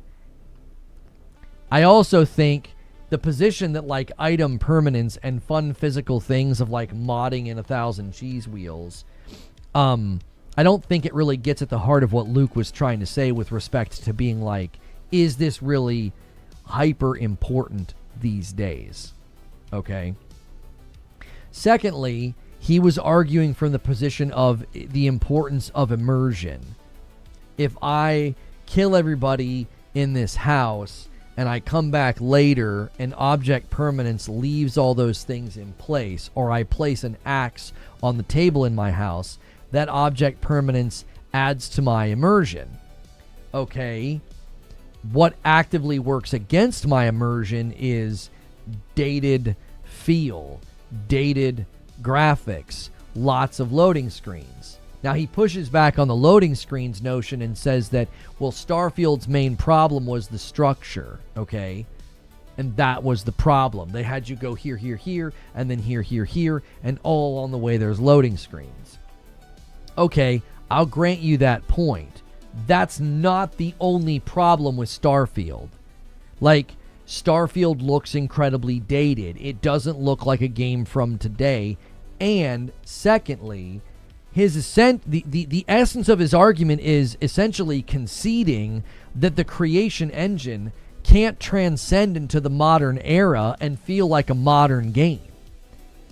Therefore, granting the idea that, like, you just have to accept consistent immersion breaking so that the cup I left on the floor is there when I come back.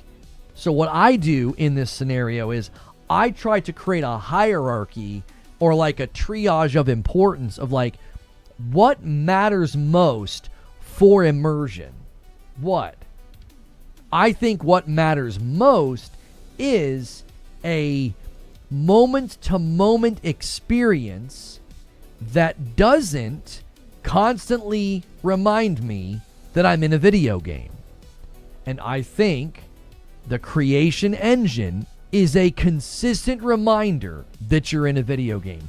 The way the NPCs behave, the flat, emotionless faces, the dated graphics. Loading screens are only one part of the cascade of problems. Loading screens are only one part of this.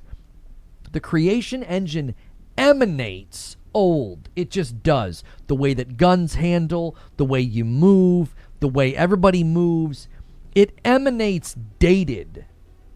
It doesn't look or feel like a modern game. It doesn't. Loading screens are certainly a part of that. Those are design compromises. Okay. So, we're supposed to take all of those design compromises in order for what exactly? He talked about that in his video. He talked about trade. It's a trade. You're trading one thing for the other. A good example of this would be when you have an open world game with lots of NPCs, the different things that the NPCs are going to say might not be as substantive as like a fully rendered, well-written, well-voice acted cutscene, right? They're intended to do different things, so you end up trading one thing for the other. Okay. I do not see his argument compelling me to think I'm gaining so much by using creation, because the crux of his argument is this, and I don't feel like I'm misrepresenting him here. I'm going to try and steelman him here, is that the immersive experience to the gameplay elements of like object permanence and the mod ability is what you gain. And I hear that and I feel completely uncompelled to his side of the issue. I'm like, okay, first and foremost, the mod ability, you're making a game for the masses, for the gaming world. If you just want to make one more game for the modders, go right ahead. That's not the mass market. That's not the audience that you've accrued over the years. My estimation, my opinion, is that your audience is bigger than that. Okay? Secondly, the immersive impact of object permanence, I think, is overstated in his example. It's like, okay, yes, that creates an immersion point, but the impact of that, I think, is far weaker when the road to get there is dated graphics, dated physics, dated feel, dated vibe, loading screens. Like, the package is so dated and so archaic and old, the immersive touch point of an object permanence system doesn't land on me anymore. It doesn't. It doesn't land on me. Your game doesn't look like it's from today. It doesn't. Starfield doesn't look or feel or play like a game from today. I think you're underestimating the size of the modding audience. It's pretty big. I'm not underestimating them. I'm saying they're not the target. I said if you want to make games for them, go ahead. Keep doing it. Make the Elder Scrolls 6 for the modders. I think the gaming market, I think the global market, I think the 100-something million people who own PlayStations, I think they matter far more than the modding community. I think you need to transcend to today. Hard to disagree on small impact on object permanence. This comes into play when decorating your house or ship inside. How is that not immersive? I said its impact is not strong enough when the road to get there is a game that feels really old, plays really old, and then has lots of loading screens. It doesn't play and feel like a game from today. That murders immersion. I'm not immersed, so by the time I get to the point of interacting with the object permanence, I'm not immersed anymore. Right? Like that's my point. Now, obviously, it's subjective. Here's the challenge that they're facing. Okay? Here's the challenge that they're facing. If you want to appeal to the people that'll eat around all that fat, they will completely overlook loading screens. They'll overlook the fact that it feels dated. They'll overlook the fact that the graphics, the vibe, the physics, the movement, the NPCs, all of it looks like something from another time. They'll look past all that. Why? Because of object permanence and modding. I'm here to tell you, the people that hold that opinion are probably getting smaller every day because they're playing other games that are changing their base level expectations of a video game. They're going to play Blood of Dawnwalker. They're going to play the open world live service game, Where Winds Meet. Very impressive graphically for what it offers. Like, it's amazing that that's even like a live service MMO games. Like, they're going to play so many games between now and the Elder Scrolls 6. I think the amount of people that are going to hold your opinion are shrinking. I'm not saying your opinion's invalid. I'm not saying that you're incorrect. I'm saying over time, you're going to lose people. More and more people are going to say, this doesn't feel like something from today. It feels like I'm playing an old game. And the thing I'm gaining is modability and object permanence. I don't think those are good enough. I disagree that it looks really dated also. I think if you put Starfield up against any game from today, it doesn't even remotely hold a candle. The way NPCs move, the texture quality, the graphical quality, just the way the game plays, the flow of the game. Forget the loading screens, that's part of it. I don't think it even holds a candle to games from today. It's not even, it does not feel like anything from now. It feels like a game from last gen. It feels like Fallout in space. That's what it feels like. And I think the user scores demonstrate, agree, disagree. Your opinion of it and my opinion of it are never going to line up. I think the overwhelming consensus from the people that bought the game, I think my prediction will come true. I think the audience is shifting away from these things mattering. Because if you were correct and these things were worth it, you can't really be correct here because it's an opinion, okay? But let's just say you were going to try to prove me wrong. I think you'd have a really hard time proving me wrong because the audience seemingly agrees. These things aren't worth it. They're not worth it. Look at the score. Look at the score on PlayStation, on Xbox, and Steam. The people who bought this game went, no, this is not a very good game. None of them were like, oh, but object permanence and modability. Don't you think that the game score on Steam would largely represent what you're saying, since that's where the mods live?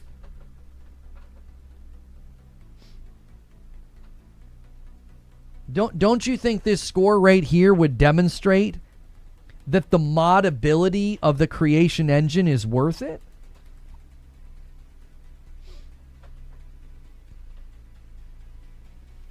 This is an abysmal score. An overall score of 57%. And I see people saying, oh, the hate was overstated and people review bombed. Okay. What's the point in having the discussion if it's always, if any evidence is just dismissed, to the contrary? If the modability and the object permanence were such enduring value points, then I do not think the score would look like this. This is just a straw man argument. Bethesda fans don't play these games because of object permanence or modding. It's not a straw man argument. It's literally what the guy said in the video that I'm disagreeing with. Therefore, it can't be a straw man. I'm not intentionally misrepresenting his argument. That's literally the crux of his argument, is that object permanence creates a far more immersive experience for him in the gameplay. And then the second part of his argument was the modability. It's literally his argument in the video, brother. I'm not straw manning. That's what the man said. I've got people today in chat arguing that I'm underestimating the size of the modding community, and I'm discounting, the immersive impact of object permanence. They're in chat saying these things, therefore I can't be straw manning. I'm interacting with what people are saying. Do you know what a straw man is? They made design decisions that people didn't like. Elder Scrolls 6 will be more traditional in the game design. My confidence in their ability to transcend in the era that we're in is lower than it could possibly be. It's basically at a 0. I don't think they can do it. I'm happy to be proven wrong. I don't think they can transcend where we are right now. They've shown no ability to do it. It's always this, well, Fallout 76 was a different team, and Starfield made bad decisions. There were too many planets. Okay. My bad, I wasn't following. That's a dumb position on his part. Why else would you stick to the creation, though, Austin? You tell me why they should stick with the creation engine. If you think this guy's wrong, then why would you argue they should stay with the creation engine? I don't think Starfield looks as dated as people make out. You don't have to agree with the opinion. The consensus of the people who bought the game is not very good.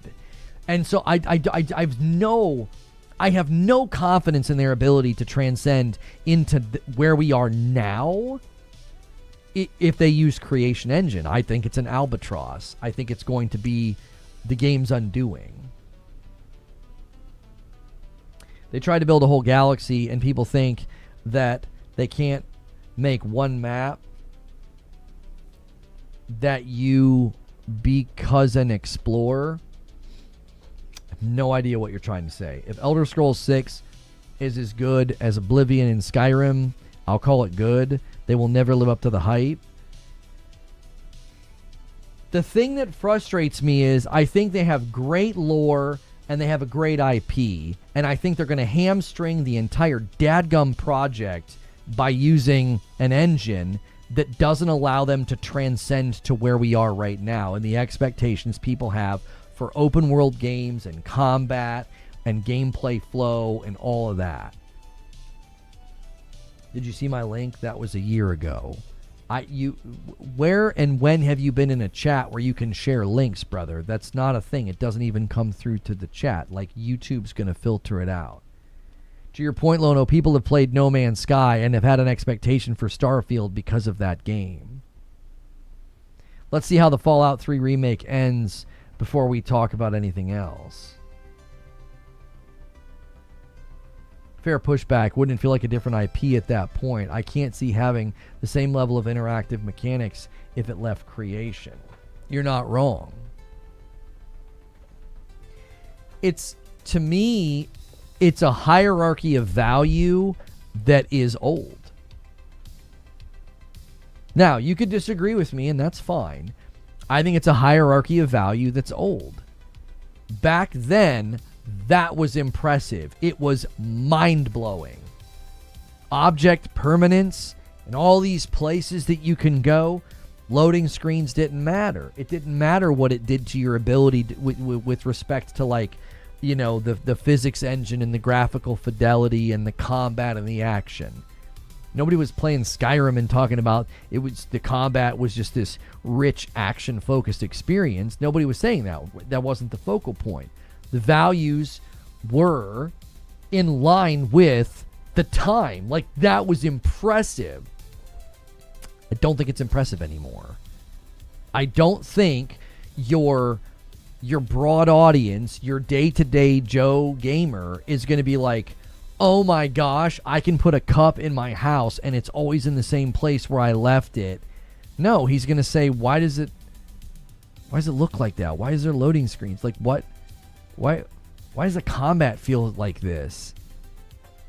I'm telling you, this is again my estimation of how consumers will respond. I'm not saying that like game will be bad. They are bad. I'm saying I think the overwhelming majority of gamers now they're gonna look at something like this and be like, yeah, that was impressive back when that came out. It's not impressive anymore.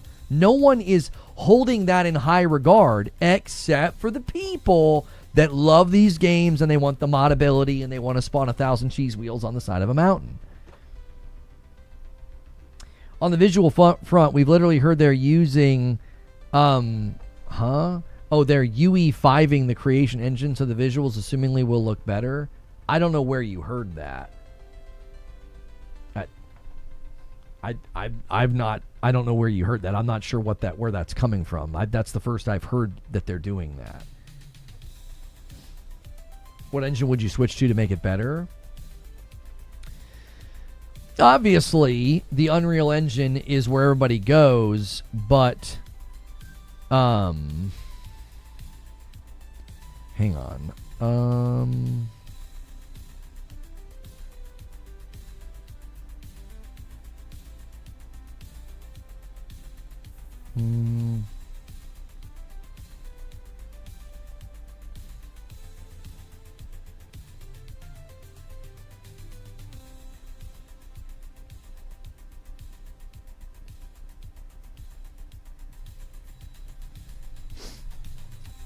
Bethesda's dead.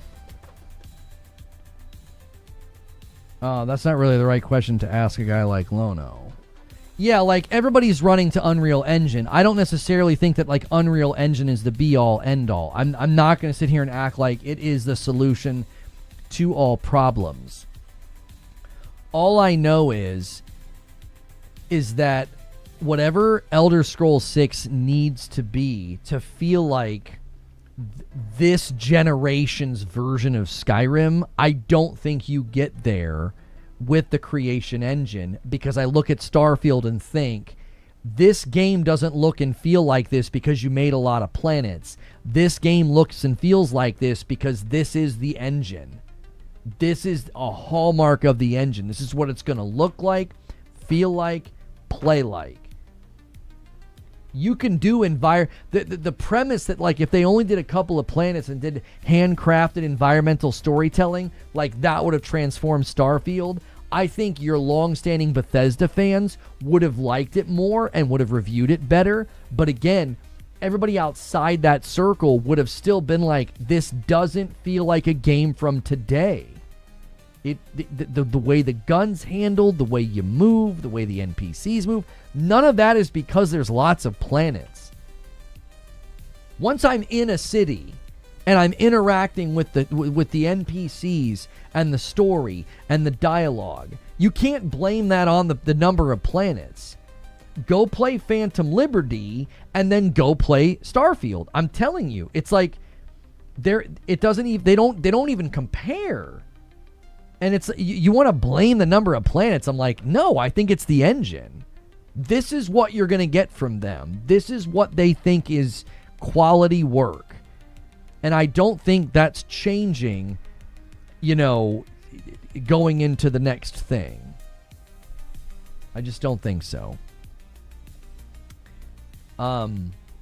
So I have to pull an audible and a quick ripcord here. A friend of mine is in town, and we were committed to picking him up and doing some stuff with him today.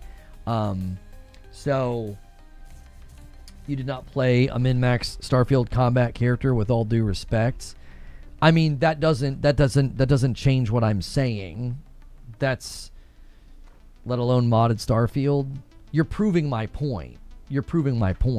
If the only way to enjoy the game is to play it in a particular way and modded, if that's the only way to enjoy it, then you're proving my point that the vast majority of gamers are never going to feel the way that you feel. They're going to play it and feel like, feels dated, I don't get it, I don't feel like people like why they like this. Starfield's review score, I think, demonstrates what I'm saying. that the vast majority of people are just not going to be compelled to be like, well, the mod ability and the object permanence really makes up for all these other things. I don't have confidence in their ability to do this. Okay? I don't have confidence in them. If they manage to pull it off, you know what I mean? I think I take crazy pills when you talk about the way you move and the way the guns feel. They feel perfectly fine, and I've played games for a long time. I have been playing shooters since the first one, and I feel like Starfield is probably one of the most non-enjoyable, most dated feeling shooters out there. It only feels good when compared to Fallout 4. If you compare Starfield to any other shooter from today, compare it to Call of Duty, Apex, Borderlands, it doesn't matter. It doesn't feel good in comparison. Now obviously that's my opinion. You could be like, oh, it feels fantastic. Again, I feel like the problem with these discussions is the criticism, the experience of anybody who doesn't agree with you is dismissed. And I'm like, okay, I think the score demonstrates what I'm saying, and I think you'll see that evidenced in the next game. You don't have to agree with me. You don't. But when you look at the review score, I think more people agree with me than disagree with me that actually bought and played the game, which I think, again, adds credence to my lack of confidence. I don't have confidence in their ability to make a game that's going to feel like from today. If I end up being wrong, guess what? We all win. We get a fantastic game, and everybody says Bethesda's back. Like, okay, if I end up being wrong. I feel like the odds of me being right are unfortunately pretty high given the company's history lately, and given the way they talk and how Todd Howard speaks. I'm like, yeah, I think I end up being right on this one. But I got to go. So I appreciate your guys' support. Bit of a strange day today. We're right in front of Gamescom and a bunch of games coming out. So no green room. We don't really need to deliberate. Tomorrow's going to be a waiting room, and then Gamescom opening night live with Jeff Keighley. And then the rest of the week's going to be Gamescom coverage. So make sure you're subscribed. Make sure you hit like, and go watch my uploads if you haven't watched them. All right? We appreciate you guys so much. Having respectful dialogue, disagreements, and debates. And make sure you have notifications turned on as well. If you're one of the lucky people that got a gifted member over the weekend or today, we're already at 107 because we helped carry over the extra. Make sure you guys get into the Discord, all right? Because that is definitely the best way to stay in tune with what's happening. Late starts, early starts, uploads, all of that. You can't rely on these platforms to notify you. That's why the Discord's a great place to be as a community member, all right? If you're not a member, grab one or stick around. You might get one this week from all the generous people, okay? All right, we'll see you tomorrow.